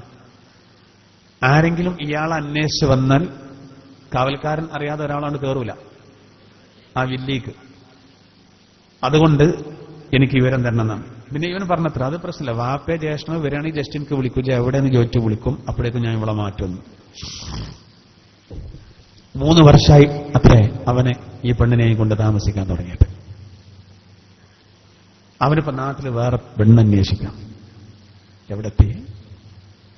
സഹോദര, വ്യഭിചാരം എന്നത് ഒരു മൗന വിപ്ലവമായിട്ട് മുന്നേറുകയാണ്. അതുകൊണ്ട് അപ്പീലില്ലാത്ത വധശിക്ഷയായിട്ട് എയ്ഡ്സ് പടർന്നു പിടിക്കാം. എങ്ങനെ ജീവിതത്തിൽ പിന്നെ സുഖം ഉണ്ടാകാം? ഇവന്റെ കുടുംബ ജീവിതത്തിൽ അള്ളാഹു എന്തെങ്കിലും ഒരു സുഖം കൊടുക്കോ സഹോദര? കൊടുക്കൂല. എന്താ കാരണം? ഇതാണ് അവസ്ഥ. മധുവിധു എന്ന് കോളേജുകളിലും സ്കൂളിലും നടക്കുകയാണ്. ഒരു ലക്കും ലഗാനും ഇല്ലാത്ത രൂപത്തിൽ അങ്ങോട്ടും ഇങ്ങോട്ടും വർത്താനം പറയാനും ഇടപെടകാനും യാതൊരു മടിയില്ല. സൂറത്തു നൂറിലെ 30-31 ആയത്തുകൾക്ക് ഘടകവിരുദ്ധമായിട്ട് അള്ളാഹുവിന്റെ കൽപ്പനയെ കാറ്റിൽ പറത്തുകയാണ് ഇന്ന് സമുദായം. ശ്രദ്ധിക്കണം. എല്ലാവരും ചെയ്യുന്നു എന്നതുകൊണ്ട് ഒരു തെറ്റ് ശരിയാവില്ല. നമുക്ക് തോന്നും. അള്ളാഹു ഖുർആനിലെ ആയത്തിൽ പറയുന്നുണ്ട് തെറ്റുകളുടെ ആധിക്യം, ആ തെറ്റുകൾ ശരിയാണെന്ന് തോന്നൽ വരുത്തും. ശരിയല്ലേ? തെറ്റുകൾ വല്ലാതെ കൂടുമ്പോൾ നമുക്ക് അതിലൊന്നും പ്രശ്നമില്ല എന്ന് തോന്നുന്നൊരു കാലം വരുന്നതാണ്. ആ കാലം വന്നു കഴിഞ്ഞു. അള്ളാഹു നമ്മളെ കാക്കുമാറാവട്ടെ. എന്തുകൊണ്ടോ നമ്മുടെ നബിയുടെ മഹത്വം കൊണ്ടാണൊരു വ്യാപകമായ ശിക്ഷ സഹോദര നമുക്ക് ഇറങ്ങാത്തത്. നമ്മളെ വലിപ്പം കൊണ്ടല്ല. അല്ലെങ്കിൽ എപ്പോഴോ ശിക്ഷ ഇറങ്ങും, എപ്പോഴോ ഭൂമി കുലുങ്ങും, എപ്പോഴോ പ്രളയം വരും, അല്ലെങ്കിൽ വരൾച്ച വരും. അള്ളാഹു നമ്മളെ കാക്കുമാറാവട്ടെ. എന്നിട്ട് അള്ളാഹു പറയുന്നത് കദാലിക നഫ്അലു ബിൽ മുജ്രിമീൻ, അപ്രകാരം കുറ്റവാളികളെ കൊണ്ട് നാം ചെയ്യുന്നതാണ്. വൈലു യൗമഇദിൽ ലിൽ മുകദ്ദിബീൻ, സത്യത്തെ നിഷേധിച്ച് തള്ളുന്ന ആളുകൾക്ക് വമ്പിച്ച ശിക്ഷയുണ്ട്. ഇനി അള്ളാഹു തആല നമ്മൾ ചിന്തിക്കാൻ വേണ്ടി ചില പോയിന്റുകൾ ഇട്ട് തരാം. അലം നഖ്ലുഖും മിൻ മാഇൻ മഹീൻ, നിസ്സാരമായ വെള്ളത്തിൽ നിന്ന് നാം നിങ്ങളെ സൃഷ്ടിച്ചില്ലയോ? എന്തിനാണ് നിങ്ങൾ വലിയ അഹങ്കാരം കാണിക്കുന്നത്? നിങ്ങളെ നാം സൃഷ്ടിച്ചത് നിസ്സാര ജലഗണത്തിൽ നിന്നാണ്. ഒരു പുരുഷനും ഒരു സ്ത്രീയും ബന്ധപ്പെടുമ്പോൾ ആ പുരുഷനിൽ നിന്ന് തെറിച്ചു പോകുന്ന നിസ്സാര വെള്ളം, ഖുർആൻ പറയുന്നത് അങ്ങനെയാണ്, ശരിയാണ്. ഏതിലൂടെ പോകുന്നത്? അള്ളാഹു വേസ്റ്റ് പുറത്തേക്ക് തള്ളുന്ന അല്ലേ ആ വഴിയിലൂടെ പോകുന്ന ഇന്ദ്രിയ തുള്ളികളിൽ നിന്ന് അയിന്നല്ലടാ നിങ്ങളെ ഞാൻ പഠിച്ചത്, നിങ്ങൾ അഹങ്കരിക്കണ്ട എന്നങ്ങൾ വലിയൊരു സംഭവമാണ്. അതാണ് പിന്നെ പറയുന്നത് പിന്നെ നാം അതിനെ ഒരു സുരക്ഷിത താവളത്തിൽ സംവിധാനിച്ചു. ഗർഭപാത്രമാണ്. ഗർഭപാത്രത്തിന് ഖുർആൻ ഉപയോഗിച്ചത് ഖറാറും മക്കീൻ. നിങ്ങളെ നിസ്സാര ജലഗണങ്ങളിൽ നിന്ന് സൃഷ്ടിച്ചു, പിന്നീട് അതിനെ നാം എന്ത് ചെയ്തു? അള്ളാഹു പറയുന്നത് ഒരു സുരക്ഷിതമായ സ്ഥാനത്ത് സംവിധാനിച്ചു. ഇലാ ഖദറിൻ മഅലൂം, ഒരു അറിയപ്പെട്ട കണക്ക് വരെ. അതിൽ 9 മാസം 10 മാസം പിന്നെ കുട്ടിയായിട്ട് പുറത്തു വരാം. എന്തൊരു അത്ഭുതല്ലേ! വൈദ്യശാസ്ത്രം പറയുന്നത് ഒരു പ്രാവശ്യം ഒരു പുരുഷൻ തന്റെ ഭാര്യയുടെ ഗർഭപാത്രത്തിലേക്ക് സ്രവിപ്പിക്കുന്ന ഇന്ദ്രിയത്തുള്ളികളിൽ ഏകദേശം 5 മില്ലിലിറ്ററിൽ 200 കോടി ബീജങ്ങളുണ്ട് എന്നാണ്. അപ്പൊ ഒരു ബീജത്തെ കാണണമെങ്കിൽ നല്ല പണിയാണ്, അത്യാധുനിക രൂപത്തിലുള്ള മൈക്രോസ്കോപ്പ്. ആ ബീജം ശക്തമായ സ്പീഡിൽ അണ്ഡവുമായി സംയോജിക്കാൻ പോവാൻ. ആ സങ്കലനം നടന്ന് ദിവസങ്ങൾ കഴിയുമ്പോഴേക്ക് മാറ്റം വരാൻ ഗർഭം ധരിച്ചു. ഒരു നിശ്ചിത കണക്ക് ഗർഭപാത്രത്തിൽ, അത് കഴിഞ്ഞാൽ പുറത്തേക്ക്. ഗർഭപാത്രം വലിയൊരു അത്ഭുതമാണ്. ഗർഭപാത്രത്തിന്റെ കാര്യമൊക്കെ മഹാ അത്ഭുതമായിട്ട് തുടരാണ് സഹോദര. നമ്മൾ വിചാരിച്ചതുപോലല്ല. ഗർഭപാത്രം ഗർഭധാരണത്തിന്റെ മുമ്പ് ഒരു പെണ്ണിന്റെ ഗർഭപാത്രം പുറത്തെടുത്താൽ അതിലൊരു കുട്ടിക്ക് ജീവിക്കാൻ കഴിയുമെന്ന് ഒരിക്കലും പറയാൻ കഴിയൂല. പക്ഷെ ആ ഗർഭപാത്രമാണ് ഒരു കുട്ടിക്ക് എല്ലാ നിലക്കും സെറ്റപ്പോടുകൂടെ അള്ളാഹു സംവിധാനിച്ചത്. ഈ ഗർഭധാരണം പ്രസവമൊക്കെ വലിയ സംഭവമാണ്. പെണ്ണുങ്ങളോട് വല്ലാതെ പറയണ്ട, പോലെ ആകെ ബേജാറാവും ഗർഭിണികൾ. പിന്നെ അതിന് പ്രഷർ അടിച്ച് കയറണ്ട, അത് പ്രയാസപ്പെടുത്തരുത്. അത് വളരെ കൂളായിട്ട് സംസാരിക്കണം. അത് പ്രസവമൊക്കെ ലോകത്ത് നടക്കുന്നതെന്ന് തന്നെ പറയണം, പേടിപ്പിക്കരുത്. അത് വലിയ സംഭവമാണത്. അല്പം പാളിപ്പോയാൽ അള്ളാഹുവിന്റെ തീരുമാനമാണ്. അപ്പോ ആ നിസ്സാരമായ ജലഗണത്തിൽ നിന്ന് സൃഷ്ടിച്ചു എന്ന് പറയേണ്ടത് അഹങ്കരിക്കരുത്. അതുകൊണ്ടാണ് ഖുർആനിൽ എങ്ങനെ പറഞ്ഞത്? ഖലഖൽ ഇൻസാന മിൻ അലഖ്, മനുഷ്യരെ രക്തപിണ്ഡത്തിൽ നിന്ന് സൃഷ്ടിച്ചവനാണ് അള്ളാഹു. ആ നിസ്സാര ജലഗണങ്ങൾ, അതിൽ നിന്ന് വന്ന ബീജങ്ങളാണ് അണ്ഡവുമായി സംയോജിച്ച് പിന്നെ രക്തപിണ്ഡമാകുന്നത്. അത് പുറത്തെടുത്താൽ അറപ്പ് തോന്നുന്നതാണ്. രക്തപിണ്ഡം ഗർഭപാത്രത്തിൽ നിന്ന് എടുത്തിട്ട് ഒരു പാത്രത്തിൽ ഇങ്ങനെ വെച്ചാൽ ഉള്ളിലുള്ള പൊറാട്ടയൊക്കെ പുറത്തു പോരും. നമ്മുടെ ജീവിതത്തിന്റെ തുടക്കം അങ്ങനെയാണ്. എന്നാൽ അതേസമയം അല്ലാഹുൽ ഖലം, മനുഷ്യന് പേന കൊണ്ട് എഴുതാൻ പഠിപ്പിച്ചു എന്ന് പറഞ്ഞാൽ അതിന്റെ അർത്ഥം എന്താ? മനുഷ്യൻ നിസ്സാരനാണ്, അലക്കിൽ നിന്ന് സൃഷ്ടിക്കപ്പെട്ടു. പക്ഷെ കലമ കൊണ്ട് എഴുതാൻ പഠിപ്പിച്ചു എന്ന് ഖുർആനിൽ പറയുന്നുണ്ട്. ഇഖ്റ സൂറത്തിലെ 2-ാമത്തെ ആയത്തിലെ അലക്കും 4-ാമത്തെ ആയത്തിലെ കലമും തമ്മിലുള്ള ബന്ധം എന്താ? രണ്ടും മനുഷ്യനോട് ബന്ധിപ്പിച്ചിരിക്കുകയാണല്ലോ. ആദ്യം പറഞ്ഞത് മനുഷ്യരെ രക്തപിണ്ഡത്തിൽ നിന്ന് അലക്കിൽ നിന്ന് സൃഷ്ടിച്ചു. പിന്നെ പറയുന്നത് കലമ കൊണ്ട് എഴുതാൻ പഠിപ്പിച്ചു. അലക്കിൽ നിന്ന് സൃഷ്ടിച്ചു എന്ന് പറഞ്ഞാൽ അവൻ നിസ്സാരനാണ്. കലമ കൊണ്ട് എഴുതാൻ പഠിപ്പിച്ചു എന്ന് പറഞ്ഞാൽ അവൻ ഉന്നതനാണ്. അറിവുണ്ടാവുമ്പോഴാണ് ഉന്നതിയിൽ ഒരാളെത്തുന്നത്. കാരണം അറിവ് സമ്പാദിക്കാനുള്ള ആയുധമാണ് പേന. നമ്മുടെ ഇമാമുകളൊക്കെ നേരത്തെ പേന ഉപയോഗിച്ച് കിതാബ് എഴുതിയത് കൊണ്ടാണ് പ്രിന്റ് എടുത്ത് വിതരണം ചെയ്യാൻ കഴിയുന്നത്. എത്ര ഇസ്ലാമിക ഗ്രന്ഥങ്ങൾ! ഇമാം ഷാഫി റഹിമഹുള്ള സ്വന്തം കൈകൊണ്ടെഴുതി, ഇമാം സുയൂത്തി റഹിമഹുള്ള സ്വന്തം കൈകളെ കൊണ്ടെഴുതി, ഇമാം അബൂ ഹനീഫ തങ്ങൾ സ്വന്തം കൈകളെ കൊണ്ടെഴുതി, ഇമാം ഗസ്സാലി റഹിമഹുള്ള സ്വന്തം കൈകളെ കൊണ്ടെഴുതി. അവരാ എഴുതി വെച്ച ഗ്രന്ഥങ്ങളാണ് ഇന്ന് നമ്മൾ ഉപയോഗിക്കുന്നത്. ഇമാം നവവി തങ്ങളെന്ന് എഴുതിയിട്ടില്ലായിരുന്നുവെങ്കിൽ സയ്യിദ് മഖ്തൂം റളിയല്ലാഹു അൻഹു എഴുതിയത് ലോക പ്രശസ്തമായി. അപ്പൊ പേന കൊണ്ടാണ് നമ്മൾ ഉന്നതങ്ങളിൽ എത്തുന്നത്. ഇൽമിന്റെ പ്രധാനപ്പെട്ട ഒരു ആയുധമാണത്. മനുഷ്യൻ ചില്ലറല്ല. പക്ഷെ അള്ളാഹ് പറഞ്ഞെടുത്ത് നിന്നിട്ടില്ലെങ്കിൽ ഇവന് ഒരു വിലയില്ല, ഒരു പുഴു. അതാണ് ഇവിടെ അള്ളാഹു പറയുന്നത്, നിങ്ങളെ നിസ്സാരമായ ജലഗണങ്ങളിൽ നിന്ന് നാം സൃഷ്ടിച്ചില്ലേ, എന്നിട്ടൊരു സുരക്ഷിതമായ താവളത്തിൽ അതിനെ സംവിധാനിച്ചു. ഇലാ ഖദരിൻ മഅലൂം. എന്നിട്ട് അള്ളാഹു പറയുന്നത് ഫഖദർനാ, എല്ലാം നാം കണക്കാക്കി. ഫനിഅമൽ ഖാദിറൂൻ, നാം എത്ര നല്ല കഴിവുള്ള ആളാണ്. നമ്മളെ കൊണ്ട് എന്തെങ്കിലും ചെയ്യാൻ കഴിയോ? കുട്ടികളില്ലാതെ വിഷമിക്കുന്ന എത്ര പേരുണ്ട്? എത്ര ലക്ഷങ്ങളാ ചികിത്സക്ക് ചെലവഴിക്കുന്നത്? സഹോദര, എത്ര ലക്ഷങ്ങളാണ് ചികിത്സക്ക് ചെലവഴിക്കുന്നത്? എത്ര ആളുകൾ! കേൾക്കുന്ന നേരത്തേക്കൊക്കെ കൊടുക്കും, ദ്വാരക്കാൻ കൊടുക്കും, നേർച്ചാക്കും, ഒരു കുഞ്ഞിക്കാല് കാണാൻ. അതേസമയം വേറെ ചിലരോ ഒരു കുട്ടിയുണ്ടായി, ആ കുട്ടിക്ക് 1 വയസ്സാകുന്നേ ഉള്ളൂ, അപ്പോഴേക്ക് വീണ്ടും ഗർഭം ധരിച്ചു, ഇനി അത് ഒഴിവാക്കാൻ പോവാണ്. അങ്ങനെ കുറെ ആളുകൾ. കല്യാണം കഴിഞ്ഞു, സൽക്കാരത്തിന്റെ ജഗപക നടക്കുന്നതിന്റെ ഇടയിൽ ഭാര്യ ഗർഭിണിയായാൽ ഇപ്പോൾ തന്നെ വേണ്ട എന്ന് പറഞ്ഞ് അള്ളാഹു കൊടുക്കുന്ന വലിയ നിയമത്തിനെ തട്ടിത്തെറിപ്പിക്കാൻ നോക്കും. അവർ ചിന്തിക്കുന്നത് വീഗാലാൻഡിൽ പോയിട്ടില്ല, കോട്ടക്കുന്നിൽ തിരക്കായതുകൊണ്ട് പോയിട്ടില്ല, അതിന്റെ മുമ്പിഞ്ഞ് ഓള് ഗർഭം ധരിച്ചാൽ, അമ്മായിന്റെ മോളോടെ പോയിട്ടില്ല, കിളച്ചിന്റെ അഞ്ചത്തിന്റെ കൂടെ പോയിട്ടില്ല, ഒക്കെ സൽക്കാരം കുറെ പറഞ്ഞതാണ്. അപ്പൊ ഗർഭിണിയായാൽ അതൊക്കെ ബുദ്ധിമുട്ടാണ്. അതുകൊണ്ട് ആ ഗർഭം ആരും അറിയാതെ അലസിപ്പിക്കും, അതിലിട്ട് പടച്ചോണ്ട് പിടിക്കും. പിന്നെ തക്കാരം കല്യാണമൊക്കെ തീരും, ഒരു കുട്ടിയും വിളിക്കണില്ല, ഗർഭം പിന്നെ ധരിക്കണമില്ല. എത്രണ്ട് ആ വളയം വിട്ട് ചടക്കും. അത് അള്ളാഹു നൽകുന്ന അനുഗ്രഹമാണ്, അള്ളാഹു നൽകുന്ന അനുഗ്രഹമാണ്. ഇല്ലാത്തവർക്കാണ് അതിന്റെ വിഷമം, ഉള്ളവർ അറിയില്ല. ഇതൊക്കെ പഠിച്ചോണ്ട് വലിയ അനുഗ്രഹമാണ്. എന്തായിരുന്നാലും അള്ളാഹു പറയുന്നത് എന്തിനാ? ഇത് അള്ളാഹു ഇങ്ങനെ പറഞ്ഞത് സഹോദരാ, ഇതിങ്ങനെ നമ്മൾ ചിന്തിക്കാൻ വേണ്ടിയാണ്. അള്ളാഹുവാണ് ഇങ്ങനെ സംവിധാനിച്ചത്. അതുകൊണ്ട് ആ അള്ളാഹുവിലേക്ക് നമ്മൾ കീഴ്പ്പെടണം.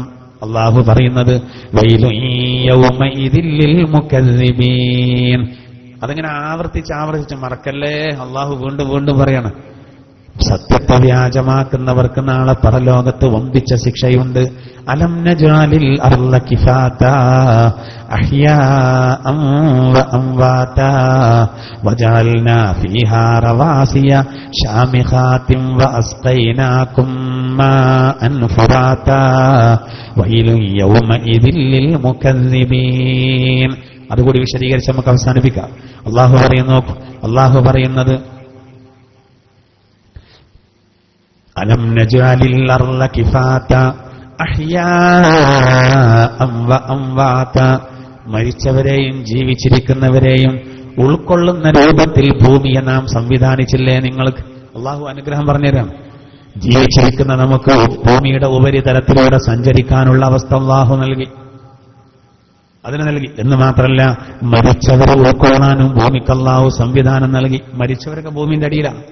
ഈ ആയത്തിന്റെ വിശദീകരണത്തിൽ കാണാം, മരിച്ചവർ എന്ന് പറഞ്ഞാൽ നമ്മളെ കണ്ണെന്ന് പിരിഞ്ഞു എന്നേ ഉള്ളൂ, അവർ ഭൂമിന്റെ അടിയിൽ ജീവനുള്ളവരായിട്ട് കഴിയുന്നുണ്ടെന്നാണ്. പ്രത്യേകിച്ച് ശുഹദാക്കളെ പറ്റി അള്ളാഹു പറഞ്ഞില്ല. ഉഹദിന്റെ പടക്കളത്തിൽ 70ഓളം ആളുകൾ ഈ ലോകത്തോട് വട പറഞ്ഞപ്പോൾ ശത്രുക്കൾ വല്ലാതെ കളിയാക്കാൻ തുടങ്ങി. കണ്ടില്ലേ, എന്തേ ഇപ്പൊ യുദ്ധം ചെയ്തിട്ട് നിങ്ങൾക്ക് കിട്ടിയത്? നിങ്ങളെ കാര്യം കഴിഞ്ഞില്ലേ? ആ സമയത്ത് ആ സന്ദർഭത്തിൽ ഇവരുടെ അവസ്ഥ എന്താ? ഹംസ റളിയല്ലാഹു അൻഹു അടക്കമുള്ളവരുടെ ആത്മാക്കൾ സ്വർഗത്തിലെ ഒരു പച്ച പക്ഷിയുടെ മേടയിലായിട്ട് ഇങ്ങനെ പറന്നു നടക്കുകയാണ്. ഇതാരറിയുന്നില്ല? ഇത് ഇവരറിയുന്നില്ല. ഈ ആത്മാക്കൾ അള്ളാഹുവോട് പറഞ്ഞു അത്രേ, പടച്ചോനെ ഞങ്ങളുടെ ഈ സുഖം നാട്ടുകാരൊന്ന് അറിഞ്ഞിരുന്നെങ്കിൽ എത്ര നന്നായിരുന്നു. അപ്പൊ അള്ളാഹു തആല നബിയിലേക്ക് ആയത്തിറക്കി. ഒന്ന് കേട്ടോളൂ. മുർസലാത്തി സൂറത്തിൽ പറഞ്ഞത് ജീവനുള്ളവരെയും മരിച്ചവരെയും ഉൾക്കൊള്ളുന്ന അവസ്ഥ ഭൂമിക്ക് നൽകിയെന്നാണ്.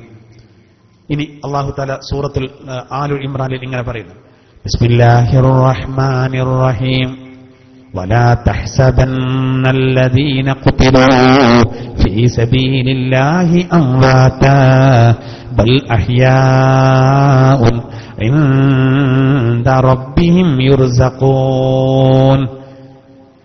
യുദ്ധങ്ങളിൽ കൊല്ലപ്പെടുന്ന ഷഹീദാകുന്നവരെ പറ്റി അവർ മരിച്ചവരാണെന്ന് നിങ്ങൾ കരുതണ്ട. ബൽ അഹ്യാഉൻ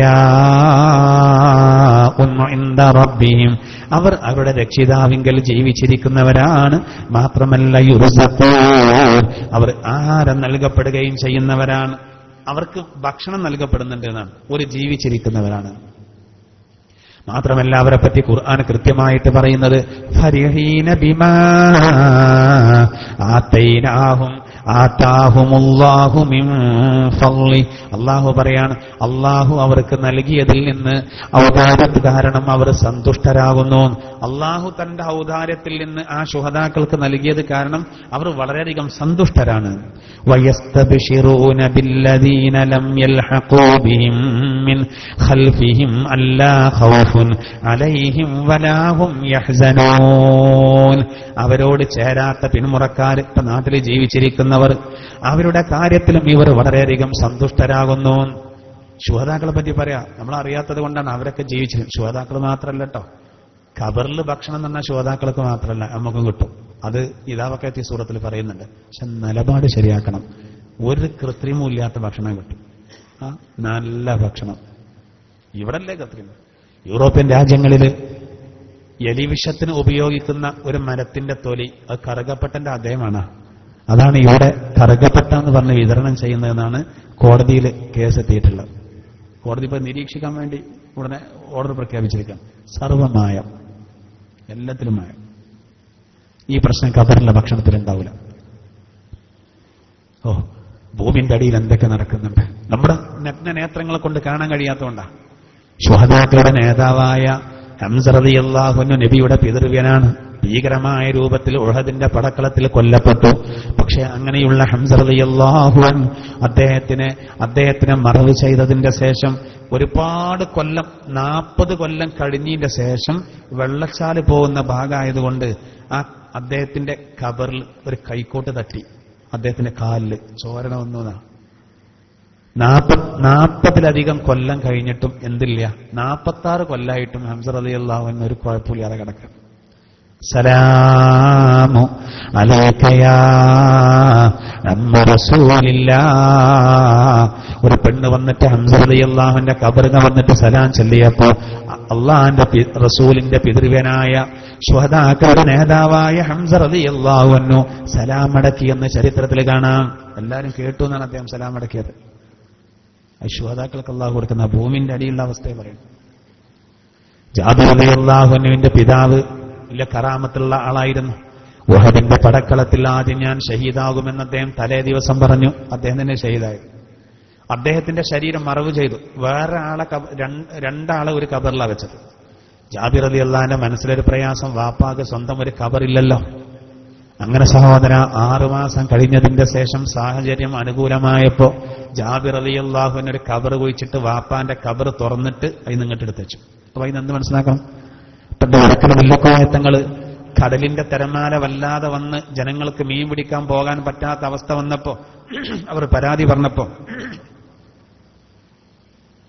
കടപ്പുറത്ത് പോയിട്ട് കടലിനെ നോക്കിയിട്ട് കടലെ അടങ്ങുക എന്ന് പറഞ്ഞു. സമസ്ത കേരള ജംഇയ്യത്തുൽ ഉലമയുടെ പ്രസിഡന്റായിരുന്ന മഹാനായ വരക്കൽ മുല്ലക്കോയ തങ്ങൾ പറഞ്ഞത് കടലെ അടങ്ങുക. ഒരു കടലടങ്ങിയെന്ന വരക്കല് തിരമാല ശാന്തമായി. അപ്പൊ ഞാൻ പറഞ്ഞ അടങ്ങുന്നൊരു ധാരണ ഉണ്ടായിട്ടുള്ള പറയാൻ പോയത്. പരപ്പനങ്ങാടി ഞാൻ ക്ലാസ്സിന് പോലുണ്ട്.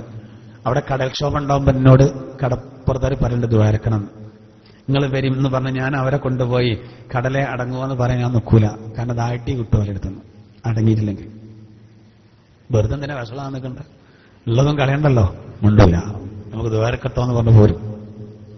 മുല്ലക്കായത്തങ്ങൾ നേരെ കടലെ അടങ്ങുക എന്ന് പറഞ്ഞപ്പോ കടൽ ശാന്തമായിരുന്നു എന്നാ. അങ്ങനെ കോഴിക്കോട് വരക്കൽ പരിസരത്തുള്ള ഒട്ടേറെ വീടുകളിൽ മുല്ലക്കോയത്തങ്ങൾ മീൻ കൊടുക്കും. കാരണം ഇവർ ആദ്യം കിട്ടിയ മീനൊക്കെ കൂടി കൊണ്ടുപോയിട്ട് മുല്ലക്കോയത്തങ്ങളെ വരാന്തി ചെയ്യുന്ന. അപ്പൊ ഇന്നിപ്പോ കാറ്റടിച്ചിട്ട് മുല്ലക്കോയത്തങ്ങൾ ഒരുപാട് കറാമത്ത് കാണിച്ച ആളാണ്. ഇന്നിപ്പോ കാറ്റടിച്ചിട്ട് ഒരുപാട് വാട വീണാല് നമ്മള് പറച്ചനോട് ദ്വാരക്കാന്ന് പറയല്ലാതെ മുല്ലക്കോയത്തങ്ങളിൽ നിൽക്കും എന്ന് പറഞ്ഞാൽ ചിലപ്പോൾ വായൊക്കെ കൂടി എഴുന്നേൽക്കും. കറാമത്ത്, അങ്ങനെ കറാമത്തുള്ള ആളായിരുന്നു. അതുകൊണ്ടാണല്ലോ സമസ്തയുടെ ആദ്യത്തെ പ്രസിഡന്റ് സ്ഥാനം എന്റെ കയ്യിലാണെങ്കിൽ ഇതിന്റെ അവസാന പ്രസിഡന്റ് സ്ഥാനം മഹ്ദി ഇമാമിന്റെ കയ്യിൽ കൊടുക്കണമെന്ന് ദുആയിരുന്നു. ഖിയാമത്ത് നാൾ വരെ ഈ സംഘത്തെ നിലനിർത്തണേ എന്നുള്ള അതിന്റെ അർത്ഥം. അപ്പൊ ഇത് ഈ ദുആർക്കുമ്പോ നോക്കൂ നിങ്ങൾ, കടലെ അടങ്ങുക എന്ന് പറയുമ്പോ കടല അടങ്ങി എന്ന് പറയുമ്പോ അത് പറഞ്ഞാൽ നിൽക്കുന്നുള്ളതുകൊണ്ടാണത്. എന്നതുപോലെ നോക്കൂ, ജാബിർ റളിയല്ലാഹു അൻഹു എന്നതുപോലെ എന്നല്ല, ജാബിർ റളിയല്ലാഹു അൻഹു പറഞ്ഞ പോലെ ഇത് നോക്കാം. ജാബിർ റളിയല്ലാഹു അൻഹു തന്റെ ബാപ്പാന്റെ ഖബർ 6 മാസത്തിന്റെ ശേഷം തുറക്കുമ്പോ അതിങ്ങട്ട് എടുത്ത കായൽ വല്ലതുണ്ടാകുന്ന ഉറപ്പുണ്ടായതുകൊണ്ടാണല്ലോ. അല്ലെങ്കിൽ തുറക്കാൻ നിൽക്കുവോ? മൂന്നോട് എന്ന് പറഞ്ഞ ഇങ്ങനെ കുടിക്കുമല്ലോ പായസം. കണ്ണോക്ക് കണ്ണോക്ക് കണ്ണ് കൊയിഞ്ഞാടൊന്നു. സാധാരണക്കാരുടെ അവസ്ഥ അങ്ങനെ. എങ്കിലും നോക്കൂ സഹോദര, 6 മാസം കഴിഞ്ഞിട്ടും ജാബിർ റളിയല്ലാഹു അൻഹുവിന്റെ പിതാവിന്റെ ശരീരത്തിന് ഭൂമിന്റെ അടിയിൽ ഒരു കുഴപ്പമില്ല. അത് അന്ന് ആ യുദ്ധത്തിൽ ചോര ഇങ്ങനെ കിരിഞ്ഞു നിൽക്കുന്ന ഭാഗത്തൊക്കെ അതേപോലെ ഉണ്ട്. അപ്പൊ വെച്ചിട്ടുള്ളത് തോന്നും. അത് കഴിഞ്ഞ് 44 കൊല്ലം കഴിഞ്ഞതിന്റെ ശേഷം വീണ്ടും ഖബർ മാറ്റേണ്ടി വന്നു. അപ്പോഴൊരു കുഴപ്പമില്ല. സ്വഹീഹായ ഹദീസിൽ കാണാൻ തൽഹത്ത് ഇബ്നു ഉബൈദില്ല റളിയല്ലാഹു അൻഹു ഒരു രാത്രി മഹാനായ ഈ ജാബിർ റളിയല്ലാഹുവിന്റെ പിതാവിന്റെ ഖബറിന്റെ അരികിലൂടെ നടന്നു പോകുമ്പോൾ തബാറക സൂറത്ത് ഓതുന്നത് കേട്ടു അത്രേ. നേരെ നബിയോട് ചെന്ന് വിവരം പറഞ്ഞപ്പോൾ അല്ലാഹുവിന്റെ തിരുദൂതർ പറഞ്ഞു, ശുഹദാക്കളുടെ ആത്മാക്കൾ രാത്രി സമയത്ത് അവരുടെ ഖബറിലേക്ക് ശരീരത്തിലേക്ക് സന്നിവേശിക്കും. അതുകൊണ്ടാണ് ആ ഓത്ത് കേൾക്കാൻ കാരണം ശരിക്കും ഓതുകയാണത്. ആലി ഇമ്രാനിൽ നേരെ പറയാമല്ലോ, അവർ ജീവിച്ചിരിക്കുന്നുണ്ട് അല്ലാഹുവിന്റെ അരികെന്ന്. അപ്പൊ ഭൂമി ജീവനുള്ളവരെയും അതുപോലെ തന്നെ ജീവനുള്ളവരെയും മരിച്ചവരെയും ഉൾക്കൊള്ളുന്നു പറയുമ്പോൾ അങ്ങനെ പറഞ്ഞു പോകരുത്. അതിന്റെ വിഷയം ഗൗരവം മനസ്സിലാക്കും. നമ്മളൊക്കെ യുദ്ധം തന്നെ ആ ഭാഗത്തേക്ക് പോകലല്ലേ. നമുക്ക് യുദ്ധം വേണ്ട, അൽഹംദുലില്ലാഹ് നമുക്ക് യുദ്ധം വേണ്ട. ഇബാദത്തിനാണല്ലോ പഠിച്ചത്. ഇബാദത്തിന് പറ്റാത്തൊരു സമയത്താണ് യുദ്ധം ഉണ്ടായത്. നമ്മൾ ഇന്നാൾ പറഞ്ഞതാണ്, തെറ്റിദ്ധരിക്കേണ്ട. 100 യുദ്ധങ്ങളിൽ പങ്കെടുത്ത ഖാലിദ് ഇബ്നു വലീദ് റളിയല്ലാഹു അൻഹു ഒറ്റ യുദ്ധത്തിലും ഷഹീദായില്ല. അവസാനം അദ്ദേഹം സ്വാഭാവികമായ മരണം പുൽകുമ്പോൾ സൈഫും മിൻ സുയൂഫില്ല എന്ന സ്ഥാനപ്പേര് കിട്ടിയ, അല്ലാഹുവിന്റെ ആളുകളിൽ ഒരു ആള് എന്ന സ്ഥാനപ്പേര് കിട്ടിയ മഹാനായ ഖാലിദ് ഇബ്നു വലീദ് റളിയല്ലാഹു അൻഹു ഈ ലോകത്തോട് വട പറയുമ്പോൾ അദ്ദേഹം കരഞ്ഞുകൊണ്ട് പറഞ്ഞതെന്താ, പടച്ചവനെ 100-ലധികം യുദ്ധങ്ങളിൽ ഞാൻ പങ്കെടുത്തു. എന്റെ ശരീരത്തിൽ വാളിന്റെ വെട്ടും അമ്പിന്റെ കുത്തുമേൽക്കാത്ത സ്ഥലമില്ല. എന്നിട്ട് പോലും ഞാനിതാ ഒരു യുദ്ധത്തിലും ഷഹീദാകാതെ ഒരു ഒട്ടകം മരിക്കുന്നത് പോലെ മരിക്കുകയാണല്ലോ. അവരൊക്കെ ഈമാൻ എത്രേ. ആരാപ്പ ഖാലിദ് റളിയല്ലാഹു അൻഹു? റസൂല് കൊടുത്ത പേരാ സൈഫു മിൻ സുയൂഫില്ല, അള്ളാന്റെ വാള്. എന്നിട്ട് അങ്ങനെയുള്ള മഹാന് ഷഹീദായില്ലല്ലോ എന്നാണ്. നമ്മളൊക്കെ എന്താ പറയാ, 100-ൽ പരം യുദ്ധങ്ങളിൽ പങ്കെടുത്തു. കണ്ടോ അന്നാ വെടിയേറ്റത്, മറ്റേ വെടിയേറ്റത് ഇവിടെ എന്നിട്ട് എനിക്കൊന്നും പറ്റിയില്ല. നമ്മളത് വലിയ ദർജാക്കിയാ പറയാം. സഅദ് ഇബ്നു മുആദ് റളിയല്ലാഹു അൻഹു ഖന്തഖിൽ അമ്പ് തറച്ചു. അദ്ദേഹം ദ്വാരുന്ന എന്താ, പടച്ചവനെ ഒന്നുകിൽ ഈ മുറിവിൽ ജിന്നെ മരിപ്പിക്കണം, ഷഹീദാക്കണം, അല്ലെങ്കിൽ എന്നെ ഇനി ജീവിപ്പിക്കുകയാണെങ്കിൽ മക്ക മുശ്രിക്കുകളോട് ഏറ്റുമുട്ടാനുള്ള അവസരം എനിക്ക് തരണം, എന്നിട്ട് അവസാനം എന്നെ ഷഹീദാക്കണം. എന്തായിരുന്നാലും എനിക്ക് ഷഹീദാകണം. എന്റെ ജീവൻ നീട്ടിത്തരാണെങ്കിൽ ലാസ്റ്റിന് ഷഹീദാണ്, അല്ലെങ്കിൽ ഇപ്പൊ തന്നെ ഷഹീദാണ്. അതിലെന്ത് ചെയ്തു, ഈ നെറ്റി ചോര ഒന്നായിട്ടാണ് പുറത്തു വന്ന് അദ്ദേഹം ഈ ലോകത്തോട് ഇവിടെ പറഞ്ഞു, ഷഹീദായി. റസൂൽ ഇങ്ങനെ കരഞ്ഞു. സഅദ് ഇബ്നു മുആദിന്റെ വഫാത്ത് കാരണം അള്ളാന്റെ അർശ് പോലും പ്രകമ്പനം കൊണ്ടുവന്ന റസൂൽ തള്ളവരലും ഏന്തി വലിഞ്ഞാൽ നടന്നില്ല. അദ്ദേഹത്തിന്റെ ജനാസ കടത്തിയ സ്ഥലത്ത് സ്വഹാബത്ത് ചോദിച്ചു, എന്ത് ചോദിച്ചു? മലക്കുകളാണ് ആകെ, എവിടെ നോക്കിയാലും മലക്കുകൾ, കാല് കുത്താൻ സ്ഥലമില്ല. ഒക്കെ ഭൂമിന്റെ അടിയിൽ കിടക്കുന്നുണ്ട്. ഇപ്പോ അവരൊക്കെ അവസ്ഥ എന്തെങ്കിലും ആലോചിച്ച് നോക്കി. എത്ര സ്വഹാബിമാർ വഫാത്തിന്റെ ശേഷം, ഷഹീദായതിന്റെ ശേഷം വസിയ്യത്ത് ചെയ്ത ഒരേ ഒരാളാണ് മുത്തുനബിയുടെ പ്രഭാഷകൻ എന്ന പേരിൽ അറിയപ്പെടുന്ന ഖതീബുർ റസൂൽ എന്ന പേരിൽ അറിയപ്പെടുന്ന സാബിത്ത് ഇബ്നു ഖൈസ് റളിയല്ലാഹു അൻഹു. യമാമ യുദ്ധത്തിലാണ് അദ്ദേഹം ഷഹീദായത്. അദ്ദേഹം കടം കൊടുക്കാണ്ടായിരുന്നു. അബൂബക്കർ റളിയല്ലാഹു അൻഹു സ്വപ്നത്തിലൂടെ അറിയിച്ചു, വസിയ്യത്ത് ഇതിന്റെ കടം വീട്ടണം. അദ്ദേഹം പറഞ്ഞ ആളുടെ അരികിലേക്ക് അബൂബക്കർ റളിയല്ലാഹു അൻഹു പോവുകയും, അദ്ദേഹമാണ് ഖലീഫ. നബിന്റെ വഫാത്തിന്റെ ശേഷമാണ് യമാമ യുദ്ധം നടന്നത് മുസൈലിമത്തുൽ കദ്ദാബുമായി. നേരെ പറയാണ്, അവർ പറയാണ്, ഇന്നാക്ക് കടം കൊടുക്കണ്ട, ഒന്ന് വീട്ടണം കേട്ടോ. അത് വീട്ടി അബൂബക്കർ റളിയല്ലാഹു അൻഹു. ഒരുപാട് ഉദാഹരണങ്ങൾ ആ വിഷയത്തിൽ കാണാം. നമുക്കൊക്കെ അങ്ങനെ ഒരു അവസ്ഥയല്ല, അൽഹംദുലില്ലാഹ്. അതിന്റെ ആവശ്യമല്ല. ഉണ്ടായിരുന്നെങ്കിൽ ഒന്ന് ചിന്തിച്ചു നോക്കും, കുട്ടികൾ യതീമുകളാവും. ജഅഫർ റളിയല്ലാഹു അൻഹു മൂത്തത്തിന്റെ പടക്കളത്തിൽ ഭീകരമായ രൂപത്തിൽ കൊല്ലപ്പെട്ടപ്പോ അദ്ദേഹത്തിന്റെ വീട്ടിലേക്ക് ചെന്നു പുണ്യനബി സല്ലല്ലാഹു അലൈഹി വസല്ലം. അബ്ദുല്ലാഹി ഇബ്നു ജഅഫർ ചെറിയ കുട്ടിയാണ്, ജഅഫർ റളിയല്ലാഹുവിന്റെ കുട്ടി. ആ കുട്ടിയെ റസൂലുള്ളാഹി തങ്ങൾ വാരിയെടുത്ത് ചുംബിച്ചു. അസ്മാ ബീവി വല്ലാതെ കരഞ്ഞു. ജഅഫർ റളിയല്ലാഹുവിന്റെ ഭാര്യ. റസൂൽ അന്നൊരു പ്രഖ്യാപനം നടത്തി. ജഅഫർ റളിയല്ലാഹുവിന്റെ കുട്ടിയെ മാറോട് അണച്ചു പിടിച്ചിട്ട് പറയാണ്, ദുനിയാവിലും ആഖിറത്തിലും ഈ കുട്ടിയുടെ പിതാവ് ഞാനാണ്. അതാണ് ആകസ്മികമായൊക്കെ മരണപ്പെടുന്നവരുടെ കുട്ടികളുടെ സംരക്ഷണം നമ്മൾ ഏറ്റെടുക്കണമെന്ന് നബി ഉറപ്പ് കൊടുത്തുന്ന. അങ്ങനത്തെ ഒരവസ്ഥ സഹോദര നമുക്കില്ല. നമുക്ക് അങ്ങനത്തെ അവസ്ഥയില്ല. ഇതൊക്കെ നമ്മൾ ഓർക്കേണ്ടതാണ്. നമ്മുടെ പൂർവീകർ സഹിച്ച ത്യാഗം. ഇൻഷാ അല്ലാഹ് ബാക്കി നമുക്ക് അടുത്ത ക്ലാസ്സിൽ പറയാം. മുഹറം വരുന്നത് ഒരുപാട് കാര്യങ്ങളിൽ പഠിക്കേണ്ട. എന്തായിരുന്നാലും അല്ലാഹു പറയുന്നത്, അലം നജ്അലിൽ അർള കിഫാതാ അഹ്യാഅൻ വ അംവാതാ. ജീവനുള്ളവരെയും മരിച്ചവരെയും ഉൾക്കൊള്ളുന്ന രൂപത്തിൽ ഭൂമിയെ നാം നിങ്ങൾക്ക് സംവിധാനിച്ചു. വജഅൽനാ ഫീഹാ റവാസിയ ശാമിഖാത്, ഉറച്ച പർവ്വതങ്ങളെ നാം സംവിധാനിച്ചു. വഅസ്ഖൈനാകും മാഅൻ ഫുറാതാ, സ്വച്ഛമായ വെള്ളത്തെ നാം നിങ്ങൾക്ക് കുടിപ്പിക്കുകയും ചെയ്തു. കണ്ടില്ലേ സഹോദര, മഴ ഒരു തുള്ളി വെള്ളം നമ്മളെ കൊണ്ട് കഴിയൂല, ഇല്ലായ്മയിൽ നിന്നുണ്ടാക്കാൻ. കൃത്രിമ മഴ വിജയിക്കൂല. സൗദി അറേബ്യ ഉണ്ടാക്കുമായിരുന്നു, അല്ലെങ്കിൽ നമുക്കതിന് കഴിയൂല.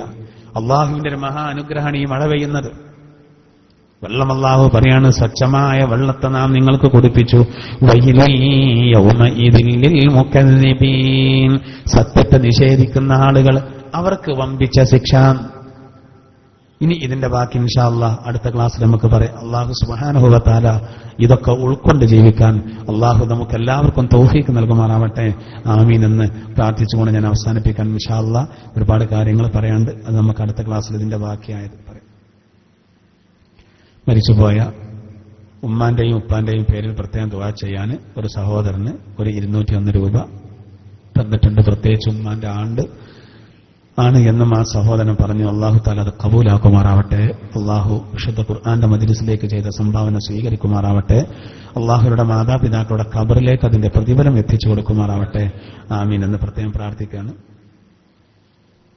ഹലാലായ മുറാദുകൾ ഹാസിലാകാൻ വേണ്ടിയിട്ട് ആണ് ഇന്ന് നമ്മുടെ ഈ സദസ്സിലേക്ക് ചായക്ക് ചെലവ് ചെയ്തിട്ടുള്ളത്. അല്ലാഹു തആല അത് സ്വീകരിക്കുമാറാവട്ടെ.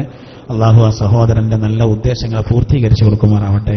അല്ലാഹുവിന്റെ ജീവിതത്തിൽ ഖൈർ നൽകുമാറാവട്ടെ. ആമീൻ.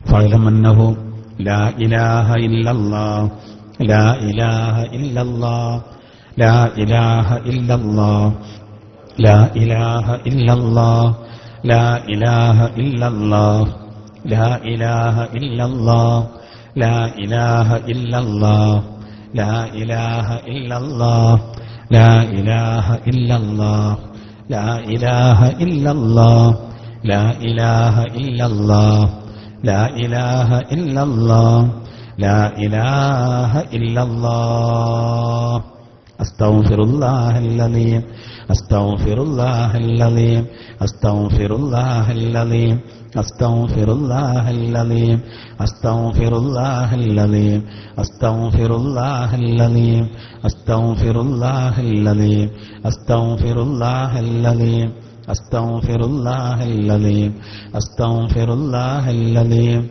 أستغفر الله العظيم أستغفر الله العظيم أستغفر الله العظيم أستغفر الله العظيم أستغفر الله العظيم أستغفر الله العظيم. اللهم صل على محمد والآل كلهم وسلم. اللهم صل على محمد اللهم صل على محمد والآل كلهم وسلم. اللهم صل على محمد والآل كلهم وسلم. اللهم صل على محمد والآل كلهم وسلم. اللهم صل على محمد والآل كلهم وسلم. اللهم صل على محمد والآل كلهم وسلم. اللهم صل على محمد والآل كلهم وسلم. اللهم صل على محمد والآل كلهم وسلم. اللهم صل على محمد والآل كلهم وسلم. اللهم صل على محمد والآل كلهم وسلم. اللهم صل على محمد والآل كلهم وسلم. നമ്മുടെ ആ സഹോദരന്റെ പ്രത്യേകം സംഭാവന നൽകിയ സഹോദരന്റെ മാതാപിതാക്കളുടെ പേരിൽ അൽ-ഫാത്തിഹ. അഊദു ബില്ലാഹി മിനശ് ശൈത്വാനിർ റജീം. ബിസ്മില്ലാഹിർ റഹ്മാനിർ റഹീം. അൽഹംദുലില്ലാഹി റബ്ബിൽ ആലമീൻ അർറഹ്മാനിർ റഹീം മാലികി യൗമിദ്ദീൻ ഇയ്യാക നഅ്ബുദു വ ഇയ്യാക നസ്തഈൻ ഇഹ്ദിനസ് സിറാത്തൽ മുസ്തഖീം സിറാത്തൽ ലദീന അൻഅംത അലൈഹിം ഗൈറിൽ മഗ്ദൂബി അലൈഹിം വലദ്ദാല്ലീൻ. بسم الله الرحمن الرحيم. قل هو الله أحد الله الصمد لم يلد ولم يولد ولم يكن له كفوا أحد. بسم الله الرحمن الرحيم.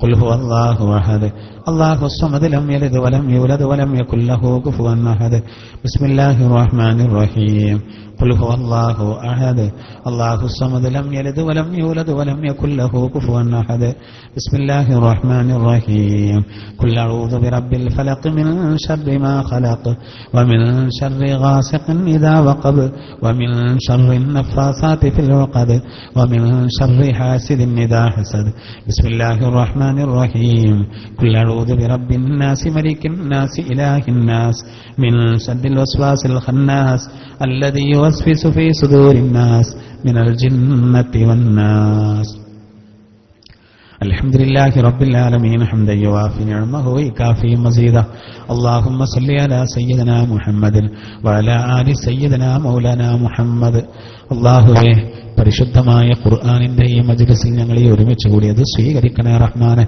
അല്ലാഹുവേ ഇതിന്റെ ബറക്കത്ത് കൊണ്ട് മുത്തഖീങ്ങളിൽ ഞങ്ങളെ നീ ഉൾപ്പെടുത്തണേ റഹ്മാനെ.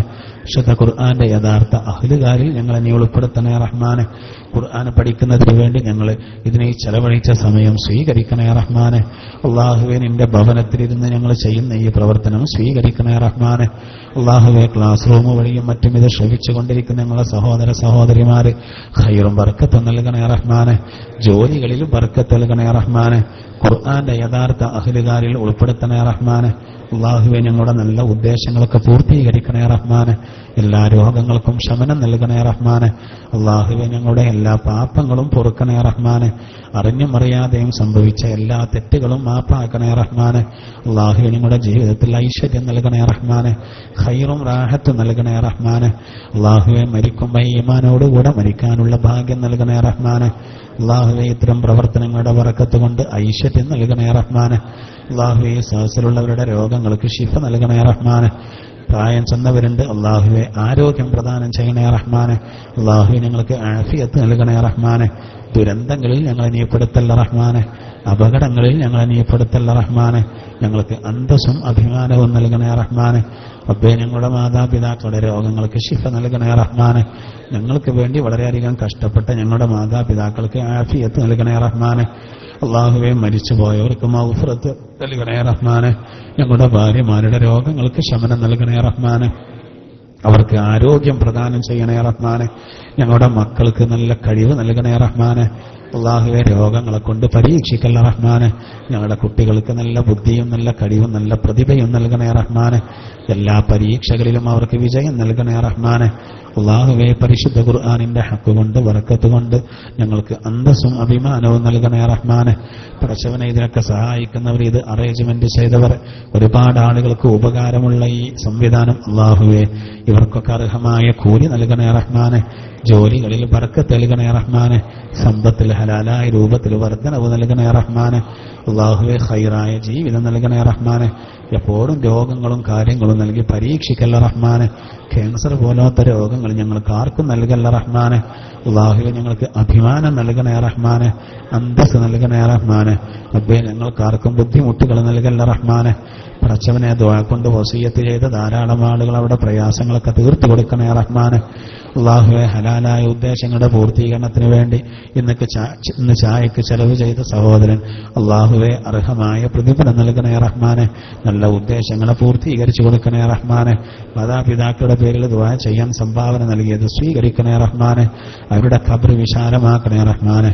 അവരുടെ ഖബറിലേക്ക് ഞങ്ങൾ ഓതിയ ഫാത്തിഹ ഇഖ്ലാസ് മുഅവ്വിദത്തൈനി അതിന്റെ പ്രതിഫലം എത്തിച്ചു കൊടുക്കണേ റഹ്മാനെ.